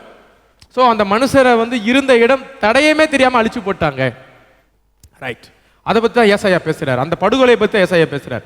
ஆனால் அவர் ஹஸ் கம் பேக். ஆனால் கடவுள் அவரை மறுபடியுமாக என்ன பண்றாரு? அவரை எடுத்து நிறுத்தி இருக்கிறார். அவரை தான் நாங்கள் விசுவாசிக்கிறோம். ஸோ மற்ற டீச்சிங்கை தான் பின்னாடி வருது. அந்த அந்த அந்த குரூவலிட்டியை, இயேசு கிறிஸ்துவானவருடைய சந்தித்த அந்த குரூவலிட்டியை வந்து பவுல் சொல்லுகிறார், பிலிப்பு சொல்லுகிறார். சரி, அப்புறம் என்னாச்சு பாருங்க, ரெண்டு பேரும் ஞானஸ்நானம் எடுத்துக்கிட்டாங்க. எடுத்ததுக்கு அப்புறம் பிலிப்பை கொண்டு போய் விட்டார். பிலிப்பை காணும். இதே சம்பவத்தை இதுக்கு முன்னாடி எங்க பார்க்கிறோம்னு பார்த்தீங்கன்னா, நம்ம எலிசா இல்ல, அங்க பார்க்கிறோம். அங்க காணாம போயிட்டாரு. பின்பு பிலிப்பு ஆசோத்திலே காணப்பட்டார், செசரியாவுக்கு போனார். இப்ப திருப்பி என்ன பண்றாரு பாருங்க, இங்க இருந்து காணாம போனவர் ஆசோத் வந்து செசரியா மேல போயிட்டார், நார்த் சைட். இப்படி போனாரு. ஸோ ஆண்டவர் அவரை பயன்படுத்துறார். இதோட ஒரு முக்கியமான விஷயத்தை அங்க என்ன பண்றாங்க, அவர் முடிச்சிடுறார். அடுத்தது பிலிப்புடைய ஊழியத்தை முடிச்சுட்டு அடுத்த ஊழியத்துக்கு போயிடுறார். இப்ப எப்படி புரிஞ்சுக்கணும்னா, 8ஆம் அதிகாரம் 3ஆம் வசனத்தோடைய கண்டினியூவேஷன், 9ஆம் அதிகாரம் 1ஆம் வசனம். 8ஆம் அதிகாரம் 3ஆம் வசனத்துடைய கண்டினியூவேஷன், 9ஆம் அதிகாரம் 1ஆம் வசனம். ஏன்னா நம்ம படிச்சுட்டு இருக்கிறது ஒரு டிராவல் டைரி. அந்த டிராவல் டைரியில் வந்து ஒரு சம்பவத்தை சொல்லி முடிச்சோன்னா அடுத்த சம்பவத்துக்கு அவர் போயிடுவார். ஆனால் அவர் அடுத்த சம்பவம் சொல்லும் போது அந்த சம்பவத்தோட தொடர்புல இருக்கும். ரைட், இப்போ நம்ம 8:3 படிச்சுட்டு இங்கே வரணும். சவுல் வீடுகள் தோறும் நுழைந்து புருஷரையும் ஸ்திரீகளையும் இழுத்து கொண்டு போய் காவலில் போடுவித்து சபையை பாழாக்கி கொண்டிருந்தான். சவுல் என்பவன் இன்னும் கர்த்தருடைய சீஷரை பயமுறுத்தி கொலை செய்யும்படி சீறி பிரதான ஆசாரியனிடத்திற்கு போய் நிருபங்களை கேட்டு வாங்கினான். சரி, இப்போ அவர் சொல்ல போற ஒரு காரியம்தான் கிறிஸ்தவ திருச்சபையுடைய வாழ்வில் மிக மிக முக்கியமான ஒரு மைல்ஸ்டோன். இந்த ஒரு சம்பவம் அந்த ஒரு நபருக்கு மட்டும் மாற்றத்தை கொண்டு வரல, உலகத்துக்கெல்லாம் ஒரு மிகப்பெரிய மாற்றத்தை கொண்டு வரக்கூடிய ஒரு சம்பவமாக நடந்தது. கிறிஸ்து பிறப்பு, கிறிஸ்துவின் உயிர்த்தெழுதல், அதுக்கப்புறம் முக்கியமானது என்னன்னு சொல்லி பார்த்தீங்கன்னா பெந்தெகோஸ்தே நாள். அதுக்கப்புறம் முக்கியமான சம்பவம் எது? சவுலின் மனம் திரும்புதல். ஏன்னா சவுல் ஒரு மனுஷன் மனம் திரும்பினதுனால இந்த உலகத்தில் எவ்வளோ பெரிய மாற்றங்கள் நடந்ததுன்றதை நம்ம பார்க்க போகிறோம். ஏன்னா அவ்வளோ பெரிய ஒரு சேஞ்ச் வந்து சவுலுடைய கன்வர்ஷனில் நடந்துச்சு. சவுல் அப்படின்னு சொல்லும் போது அதோடைய அர்த்தம் என்ன? சவுல் பவுலாக மாறினார். உண்மையா? ரெண்டுமே ஒண்ணுதான். சவுல்னு சொன்னா எபிரேய பாஷை, பவுல்னு சொன்னா கிரேக்க பாஷை. ஸோ லூக்கா என்ன பண்றாருன்னா 13ஆம் அதிகாரத்துக்கு அப்புறம் சவுல்ன்றத பவுல்லான்னு சொல்றாரு. பவுலோஸ், சால் அப்படின்னு சொல்ற சவுல் தான் கரெக்டான ப்ரொனன்சியேஷன். சவுல் அப்படின்னு சொல்ற ப்ரொனன்சியேஷனை பவுலோஸ் மாத்துறார். பவுலோஸ் அப்படின்னு சொல்றது வந்து ரெண்டுமே ஒரே நேம் தான். ஏன் அவர் பவுலோஸ்ன்னு கொண்டு போயிறாருன்னா, கிரீக் மக்களுக்கு பவுலோஸ்ன்றது வந்து ஈஸியா புரியும். சரி, ரைட். அதுக்கடுத்து பார்த்தீங்கன்னா இப்போ நம்ம எல்லாருக்கும் தெரியும் சவுலுடைய கன்வர்ஷன் மொத்தம் 3 இடத்துல இருக்கு. 9ஆம் அதிகாரம் 1ஆம் வசனத்திலிருந்து 22ஆம் அதிகாரம் 1ஆம் வசனம், 26ஆம் அதிகாரம் 1ஆம் வசனம், மொத்தம் 3 இடத்துலையும் வந்து சவுலுடைய கன்வர்ஷன் வந்து நம்ம பார்க்குறோம். இந்த 3 இடத்துலையும் வந்து எப்படி வந்து சவுல் மாற்றத்திற்குள்ள போனாருன்னு இருக்குது. இப்போ கொஸ்டின் என்ன அப்படின்னு பார்த்தீங்கன்னா, பயங்கரமா மக்களை கிறிஸ்தவர்களை கொடுமைப்படுத்துவதற்காக நிருபங்களை கேட்டு வாங்கின சவுல் தமஸ்கு பாதையில கிட்டத்தட்ட 150 மைல், இது 150 மைல் தள்ளி வரார் எருசலேமை விட்டு. தமஸ்கு போற வழியில அவருக்கு ஒரு மிகப்பெரிய எக்ஸ்பீரியன்ஸ் கிடைக்குது. அந்த எக்ஸ்பீரியன்ஸ்க்கு அப்புறம் சவுல் எப்படி மாறுறாருன்னு பார்த்தீங்கன்னா, யாரை அழிக்கணும்னு போனாரோ அவரை வந்து அவரையே சப்போர்ட் பண்ணி பேசுற ஆளா மாறிட்டார். ஒரு பக்கம் ஆச்சரியம், ஒரு பக்கம் நம்பிக்கையின்மை. யாருக்கு ஆச்சரியம்னு பார்த்தீங்கன்னா, அனுப்புனவங்களுக்கு. எதுக்கு ஒருத்தர் அனுப்புனமோ அதுக்கு ஆப்போசிட்டா போற ரூட்லயே மாறிட்டாப்ல. ஒண்ணு. இவங்களுக்கு என்னன்னா, நம்மளை அழிக்கிறதுக்காக வந்தாலு இப்ப நமக்கு பிரசங்கம் பண்ண வந்துட்டு இருக்காப்ல. இவங்களாலையும் ஏத்துக்க முடியல, அவங்களாலையும் ஏத்துக்க முடியல. நம்மளால ஒரு 3 வருஷம் அந்த ஏரியா விட்டே வெளில போயிட்டாப்ல. ஒரு 3 வருஷம் இருந்துட்டு வருவோம் அப்படின்ட்டு போயிட்டு வந்தாப்ல. ஏன்னா அப்படிப்பட்ட ஒரு ஷாக் வேவ்ஸ். இதை நீங்க எப்படி பாக்குறீங்க? இந்த கன்வர்ஷனை சடனா நடந்திருக்குமா, இல்ல அந்த கன்வர்ஷன் வந்து கிராஜுவலா நடந்திருக்குமா? சடன் ஆர் கிராஜுவல், எப்படி நம்ம பாக்குறது? கிராஜுவலா இருக்குன்னு சொல்றீங்களா? எப்படி இருக்கலாம் கிராஜுவலா? எப்படி எப்படி படிப்படியா சொல்றீங்க? படிப்படியாவா சடுதியாவா? சடுதியா. சடுதியா எப்படி மாறிக்கல முடியும்? எப்படி நடந்திருக்கலாம்? எப்படி அதை பார்க்கறது? ஸோ அவருக்கு தெரியும். அப்போ படிப்படியாக சொல்ல வரீங்க. நீங்கள் கேள்விப்பட்டிருக்காருன்னு சொன்னீங்கனாலே படிப்படியாக வந்துடும். இல்லை இல்லை, இப்போ பவுல் மட்டும் பார்ப்போம். இப்போ சவுல் பார்த்தோம்னா, சவுலுக்கு நடந்தது சடுதி மாற்றம்னா கவலைப்படாதீங்க. இது வரைக்கும் யாருமே அதை கண்டுபிடிக்கல. நம்ம பரலோகத்துக்கு போயிட்டு அவரை பார்த்தா கேட்கணும். ஸோ சொல்லலாம், கருத்துக்கள் தைரியமாக சொல்ல. என்னையா சொல்றீங்க? அவரும் வந்து கிளியரா சொல்லலை, எனக்கு அதுக்கப்புறம் தான் நான் மாறணும்னு சொல்லலை. அவர் ஒன்று மட்டும் சொல்றாரு, நான் இதெல்லாம் யாருமே எனக்கு சொல்லி தரலைங்க. நான் வந்து எனக்கு ஒப்புவிக்கப்பட்டது எனக்கு கர்த்தரிடத்திலிருந்து பெற்றுக்கொண்டேன். ஐ ரிசீவ் அப்படின்னு சொல்றேன். அதான் அது சடனா பெற்றுக்கொண்டாரா இல்ல கிராஜுவலா க்ரோ ஆனாரா? ஒருத்தர் என்ன சொல்றாரு, ஒரு மருத்துவர், அவர் மருத்துவர் சொல்றதை நம்ம நம்பணும் அவசியம் இல்லை, அதை நம்பணும் அவசியம் இல்லை. அவர் என்ன சொல்றாருன்னா, அவருக்கு மேபி அந்த அந்த பேர் ஒளி, அதை தொடர்ந்த ஒரு பயம், அதை தொடர்ந்த ஒரு ஷாக், அப்படி இருக்கும்போது வந்து என்னாகும் அப்படின்னு சொல்லணும்னு பார்த்தீங்கன்னா, அவங்களுடைய கான்செப்ட், அவங்க கொள்கை வந்து அப்படியே ரிவர்ஸ் ஆகிறதுக்கான வாய்ப்பு இருக்குது அப்படின்னு ஒருத்தர் சொல்றார். அது நம்ம நம்பணும்னு அவசியம் இல்லை. ஆனால் வந்து அவங்க மெடிக்கல் அனலைஸ் பண்ணுறவங்க என்ன சொல்கிறாங்கன்னா, இந்த மாதிரியான கேசஸ் இருக்குது, இன்றைக்கும் நடக்குது. அதாவது ஒரு கொள்கையோடு இருப்பாங்க, ஒரு சம்பவம் மனசை உடைக்கிறது மாதிரியோ, இல்லை அவங்களுக்கு ஒரு மிகப்பெரிய துரதிருஷ்டமான காரியம் நடக்கும் போதோ, இல்லை மிகுந்த பயப்படும் போது அந்த கொள்கையிலேருந்து அப்படியே ரிவர்ஸ் கொள்கைக்கு என்ன பண்ணிடுவாங்க, மாறிடுவாங்க. அப்படின்றது வந்து அவருடைய, இன்னைக்கும் அதுக்கு ப்ரூஃப்லாம் இருக்குது அப்படின்றது அவருடைய வியூ. நம்ம அதை ஏற்றுக்கணும் அவசியம் இல்லை, பட் சொல்கிறேன். ரைட். இப்போ அந்த 3 அக்கௌண்ட்டும் நீங்கள் வீட்டில் போய் வாசிங்க. நான் உங்களுக்கு ஒரு பாயிண்ட் கொடுத்துருக்குறேன். 3ம் நீங்கள் வீட்டில் போய் வாசிங்க. அதை 3த்துலையும் பார்த்தீங்கன்னா அதை பவுலே சொல்கிறார், திருப்பி அதை எக்ஸ்பிளைன் பண்ணுறாரு. ரைட். இப்போ நாம் அதை எப்படி பார்க்கலாம் அப்படின்னு சொல்லி பார்க்கும்போது அதுக்கு ஒரு சில வியூ பாயிண்ட்ஸ் இருக்குது. என்னன்னு பார்த்தீங்கன்னா, கிராஜுவலா எஸ், சில விஷயங்கள் அவருக்கு கிராஜுவலா நெகட்டிவா, பாசிட்டிவா இல்லை, நெகட்டிவா ஒரு சில விஷயங்களை கிராஜுவலா அவர் வளர்த்துக்கிட்டார். அதே நேரத்தில் அவருக்கு வந்து இன்ஸ்டண்டா அந்த ஸ்பாட்ல அவருக்கு ஸ்பார்க். அதுக்கப்புறம் அனனியாவுடைய ரோல், மற்ற டிசைபிள்ஸோடைய ரோல் இது இருக்கு. ஸோ இந்த 3மே அங்கே இருக்கு. அப்படிதான் நம்ம பார்க்கணும். எப்படி பார்க்கணும்னா, நெகட்டிவா அவருக்கு இவங்களை பத்தி எல்லாமே தெரியும். பாசிட்டிவா ஒருத்தங்களுக்கு ஒரு விஷயத்தை தெரியறதை விட நெகட்டிவா ஒரு விஷயத்தை சில பேர் நிறைய என்ன பண்ணி வச்சிருப்பாங்க, தெரிஞ்சு வச்சிருப்போம் நம்மளே. வந்து திருச்சபையை எதிர்க்கிறார். ஆனா எல்லாமே தெரியும் அவருக்கு, எல்லாமே அவருக்கு தெரியும். ஒரே ஒரு விஷயம் தான் அவர்கிட்ட நெகட்டிவ், என்னன்னா இவங்க ஜீசஸ் பத்தி பொய்யான தகவல் என்ன பண்றாங்க, கொண்டு வராங்க. அது ஒன்று தான். ஏன்னா ஜீசஸ் ரெசரெக்ட் ஆகிறதுக்கு வாய்ப்பே இல்லை அப்படின்னு நம்பினவங்களில் இவர் முதல் ஆளாக இருக்கிறதுக்கான வாய்ப்பு இருக்கு. ஏன்னு பார்த்தீங்கன்னா இவர் இயேசுவானவர் அங்கே இருக்கும் பொழுதே இவர் சீடராக இருக்கிறதுக்கான வாய்ப்பு வந்து அதிகம். கமாலியல் ஸ்கூலில் அவர் படிக்கும்போது ஜீசஸ் அங்கே குருசிஃபை பண்ணப்பட்ட டைம் எல்லாமே கோஇன்சிடென்ட் ஆகுது. இயேசுவை விட கொஞ்சம் தான் அவர் வயசில் சின்னவராக இருக்கிறதுக்கான வாய்ப்பு இருக்கு. ரெண்டாவது விஷயம் என்னன்னு பார்த்தீங்கன்னா இந்த டீச்சிங், மேசியாவுடைய எதிர்பார்ப்பை குறித்த டீச்சிங் வந்து இவருக்கு வெல் பெஸ்ட், எல்லா விஷயமும் தெரியும், மேசியா வருவார். பட் பவுல் எதிர்பார்க்கிற மேசியா வேற, பவுல் எதிர்பார்த்த மேசியா வேற. ஏன்னா அவங்களோட எதிர்பார்க்கிற மேசியா, பவுலோட எதிர்பார்க்கிற கமாலியல் சொல்லிக் கொடுத்த மேசியா யாருன்னு பார்த்தீங்கன்னா, கமாலியல் சொல்லிக் கொடுக்கிற மேசியா வந்து யூதர்கள் எதிர்பார்த்த சியோனை புதுப்பிக்கிற மேசியாவை பத்தி அவங்க சொல்லிக் கொடுக்கல. கமாலியல் என்ன சொல்லிக் கொடுக்குறாருன்னா வேர்ல்டு சேவியர் பத்தி பேசுறாரு, உலகை எல்லாம் காப்பாற்ற போகிற மேசியா பத்தி கமாலியல் சொல்றாரு.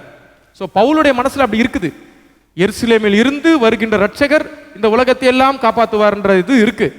ஆனா அது ஜீசஸ் தான் சொல்லும் போது அவரால் என்ன பண்ண முடியல, எப்படி கிராஸ், அதான் அவர் சொல்றாரு, சிலுவை சிலுவை யூதர்களுக்கு, சிலுவையை குறித்த உபதேசம் யூதர்களுக்கு எப்படி இருக்குது, கிரேக்கர்களுக்கு, யூதருக்கு இடலாயும் கிரேக்கருக்கு பைத்தியமாயும் இருக்கிறது. கரெக்டா நான் சொன்னது? சரி, அப்ப என்னன்னு பாத்தீங்கன்னா யூதர்களுக்கு யூதர்களால சிலுவையை அக்செப்ட் பண்ண முடியாது, கிரேக்கர்களுக்கு அது வந்து ஜோக்கு. ஏன்னா அது வந்து அவங்க பனிஷ்மெண்ட் கொடுக்கிற ஒரு விஷயம், ரைட்? இப்போ பால் என்ன சொல்றாருன்னா, பால் அங்கதான் பால் ரொம்ப ஸ்ட்ராங்கா இருக்கிறார்.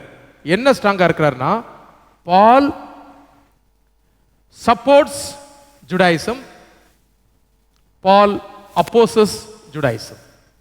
எப்படி பால் நீங்க ஒரு கோணத்திலிருந்து பாத்தீங்கன்னா பால் ஜூஸுக்கு சப்போர்ட் பண்ண மாதிரி இருக்கும், இன்னொரு கோணத்திலிருந்து பாத்தீங்கன்னா பால் எப்படி இருப்பாரு, பால் அப்போசஸ். ஏன்னா பால் இந்த ரெண்டுத்துக்கும் இடையில ஒரு அற்புதமான ஒரு ஒரு பாயிண்ட்ல அவர் போவார். அதனால தான் நீங்க நம்ம பார்ப்போங்க ஆண்டவர் சித்தமானா பாலோட டீச்சிங்ஸ் மட்டும், பாலோடைய புக் மட்டும் நம்ம பார்க்கணும். ஸோ பாலோடைய டீச்சிங்ஸ் எப்படி போகுது அப்படின்னு பார்க்கும்போது it looks like E supports Judaism. ஆனா அவர் சப்போர்ட் பண்ணல, அவர் அந்த ரெண்டுத்துக்கும் நடுவில் ஒரு மிடில் பார்த்து எடுக்கிறார். என்ன சொல்றாருன்னா, நீங்க சொல்ற மேசியா தான், ஆனா அந்த மேசியா சிலுவையில் அடிக்கப்பட்ட இயேசு, அவ்வளவுதான். எப்படி மேசியா நீங்க சொல்றவர் தான், ஆனா அந்த மேசியா தான் யாரு, சிலுவையில் அடிக்கப்பட்ட. அதை சொல்லும் போது அவங்களால என்ன பண்ண முடியாது, அக்செப்ட். ரைட். ஸோ பால் ஒரு அற்புதமான ஒரு இறையியலை கொண்டு வர்றார். அதனால தான் ஆண்டவர் சொல்றாரு பாலுக்கு 2 ரோல் கொடுக்கிறார். என்ன ரோல் கொடுக்கிறாரு அங்க? அந்த பால் யார் தெரியுமா, அனனியா வீட்டுக்கு போறதுக்கு யோசிக்கிறாப்ல, அனனியா கிட்ட சொல்றாப்ல, நான் தெரிந்து கொண்ட பாத்திரம் எது எதுக்கு, 15 நீ போ, அவன் புற இனத்தவர்களுக்கும் அரசர்களுக்கும் இஸ்ரவேல் புத்திரருக்கும் 3 குரூப் ஜென்டைல்ஸ் கிங்ஸ் இஸ்ரேலைட்ஸ் 3 பேர், 3 செப்பரேட் ரூட். இஸ்ரவேல் மக்கள் அவங்களுடைய கொள்கைகள் வேற, புற இனத்து மக்கள் அவங்களுடைய கொள்கைகள் வேற. கிங்ஸ் அப்படின்னு சொல்றது யாருன்னு பார்த்தீங்கன்னா ரோம பேரரசு அதிகாரிகள். இவங்க 3 பேருக்கும் நற்செய்தி தெரிவிக்கக்கூடிய ஒரே ஆள் யாரு, அவரால் மட்டும்தான் முடியும். அவரால் மட்டும்தான் இந்த 3 பேருக்கும் பிரசங்கம் பண்ணக்கூடிய ஒரே வல்லமை படைச்சவர் யார் மட்டும்தான், அவருக்கு கொடுக்கப்பட்ட ரோல் தான் சிறப்பான ரோல். இப்போ பிலிப்பு பார்த்தீங்கன்னா அப்படியே அவர் ஒரு அழைப்பு கிடைக்குது, பீட்டருக்கு ஒரு அழைப்பு கிடைக்குது, ஆனால் பாலுக்கு தான் அந்த மல்டிபிள் ரோல் கிடைக்குது. அதனால தான் இனி பார்க்க போற அதிகாரங்கள் கிட்டத்தட்ட 15-16 அதிகாரங்கள் ஃபுல்லா இந்த ஒரு பர்சனை பத்தி மட்டும் தான் பார்க்க போறோம். ஏன்னு பார்த்தீங்கன்னா பால் த டைனமிக் பர்சன். டைனமிக் பர்சன்னா என்னது, தன்னை சூழலுக்கு ஏற்றவாறு தன்னை மாற்றிக்கொள்கிறவர். ஸோ பாலை நீங்க ஒரு பேஸ்கெட்ல போட முடியாது. புஸ்தகங்களை படிக்கும் பொழுது we have to be very very careful. random reading, selective reading பண்ணக்கூடாது. பால் சொல்லுவாரு, மேலான அதிகாரங்களுக்கு கீழ்ப்படியுங்கள். தீத்து கிட்ட சொல்லுவார், அதிகாரங்களுக்கும் துரைத்தனங்களுக்கும் நீ என்ன பண்ணுப்பா, கீழ்ப்படிப்பா சொல்லுவார். எபேசியர் என்ன சொல்றாரு, வானமண்டலத்தின் பொல்லாத ஆவிகளோடும் துரைத்தனங்களோடும் அதிகாரங்களோடும் நமக்கு என்ன உண்டு. So we have to be careful, ரைட்டா? நம்ம கான்டெக்ஸ்டோட படிக்கணும். பால் மட்டும் இல்லை, பைபிள் ஃபுல்லாக அப்படி தான் படிக்கணும். பட் பால்னு வரும்போது மட்டும் கண்டிப்பாக நம்ம என்ன பண்ணணும், கான்டெக்ஸ்டோட படிக்கணும். இதை நான் சொல்லலை, யார் சொல்லியிருக்கிறா? பேதுரு சொல்லியிருக்கிறார். பேதுரு நிருபத்தை நீங்கள் வாசிங்கன்னா கடைசி லைன் சொல்லியிருப்பாரு, பவுலுடைய புஸ்தகங்களை வாசிக்கும் போது கொஞ்சம் கவனமாக புரிஞ்சு தெளிவாக வாசிங்கன்னு சொல்லியிருப்பார். பார்த்துருக்கீங்களா? பார்த்துருப்பீங்கன்னு நினைக்கிறேன் அதுக்கு முன்னாடியே. ரைட். ஸோ ஏன் அப்படின்னு சொல்லி பார்த்தீங்கன்னா, பாலுடைய அழைப்பு வந்து மல்டி ஃபேசட்டட். பால் யூதர்களுக்கு ஒரு டீச்சிங் கொடுப்பாரு, அதுக்காக அவர் காம்ப்ரமைஸ் பண்ணலை. பட் அவருடைய டீச்சிங் மெத்தடாலஜி அவர் என்ன பண்ணுறாரு, சேஞ்ச் பண்ணுறாரு. அதனால தான் பாலுடைய மினிஸ்ட்ரி வந்து ரொம்ப சக்ஸஸ்ஃபுல்லாக. மற்றவங்க எல்லாம் யோசிக்கிற விஷயத்தை பால் செஞ்சுட்டார். அதனால ஏற்பட்ட கான்ட்ரவர்சி எல்லாமே நம்ம பார்க்குறோம். பட் முக்கியமான விஷயம் அந்த சர்க்கம்சிஷனை வந்து பால் போல்டா அது வேண்டாம் விடுங்கன்னு சொன்னார் பாருங்க. அது அந்த தைரியம் அந்த காலத்தில் வேற யாருக்கும் என்ன பண்ணியிருக்காது அது. ஸோ பால் வந்ததுனால தான் கிறிஸ்டியானிட்டி இன்னைக்கு உலகம் முழுசும் இருக்கு. இன்னைக்கு உலகம் முழுசும் கிறிஸ்டியானிட்டி இருக்கிறதுக்கு காரணம் பால். பைபிள் அதிக புத்தகம் எழுதினவர் பால், பைபிள் அதிகமாக இன்ட்ராக்ட் பண்ணவர் பால். இன்னைக்கும் அதிகமானவர்கள் பிரசங்கம் பண்ணும்போது பால் பிரசங்கம் பண்ணாமல் என்ன பண்ண முடியாது, ப்ரீச் பண்ணவே முடியாது. ரைட். ஆனால் நாம் அதை புரிந்து படிக்க வேண்டும். ரைட். இங்கே பார்க்குறோம், ஆண்டவர் பாலை என்ன பண்ணுறாருன்னா அழைக்கிறார். அந்த அழைப்புக்கு பின்னாடி முக்கியமான விஷயங்கள் என்ன இருக்குதுன்னா, ஜென்டைல் மிஷன், புற இனத்தவருக்கு நற்செய்தி. நீங்கள் எருசலேமிலும் யூதேயாவிலும் சமாரியாவிலும், எருசலேம் யூதா அப்போஸ்தலர் பார்த்துக்கிட்டாங்க, சமாரியா பிலிப்பு பார்த்துக்கிட்டாரு. உலகத்தின் கடைசி பரியந்தம் என சாட்சிகளாக இருப்பீங்கன்னு சொன்ன அந்த கடைசி, அதாவது இந்த ஓட்டத்தில் 4வது ஆள் ஓடுவாங்க பாருங்க, அதை வாங்கிட்டு ரிலேல கடைசி அப்படி ஓடி ஃபுல்லாக ரீச் பண்ணவர் தான் யாரு, பவுல். ரைட். அவரை பற்றி நம்ம வருகின்ற வாரம் இன்னும் கொஞ்சம் அதிகமாக நம்ம பார்ப்போம். நீங்கள் என்ன பண்ணுங்க, அந்த 3 விஷயத்தையும் படிச்சுட்டு வந்துருங்க. Chapter 9, chapter 21, chapter 26. இந்த 3 அதிகாரத்திலும் பவுல் தன்னை பற்றி, தன்னுடைய மனம் திரும்புதல்.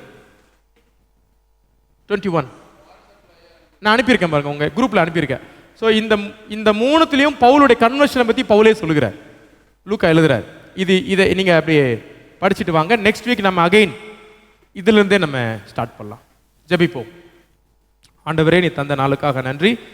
இந்த நாளிலே ஆண்டவரே, நாங்கள் சமாரியாவினுடைய அங்கு நடந்த மினிஸ்ட்ரியும், அதை தொடர்ந்து எத்தியோப்பியா மந்திரி ஏற்றுக்கொண்டதையும், சவுல் ஆண்டவரே உமது அழைப்பை பெற்றதையும் நாங்கள் பார்த்தோம். ஆண்டவரே, நாங்கள் நீர் எங்களுக்கு கொடுத்த அழைப்பை உணர்கிறோம். எங்கள் அழைப்பில் நாங்கள் உறுதியாக இருக்கவும், ஆண்டவரே நாங்களும் உமக்கான ஆண்டவரை இறைப்பணியை தொடர்ந்து செய்யவும் எங்களுக்கு பலன் தாரும். வந்திருக்கிற எல்லாரையும் கர்த்தர் ஆசீர்வதியும், வழி நடத்தும், பலப்படுத்தும். அன்பின் ஆண்டவர் இயேசு ஜெபம் கேளும் நல்ல பிதாவே, ஆமென்.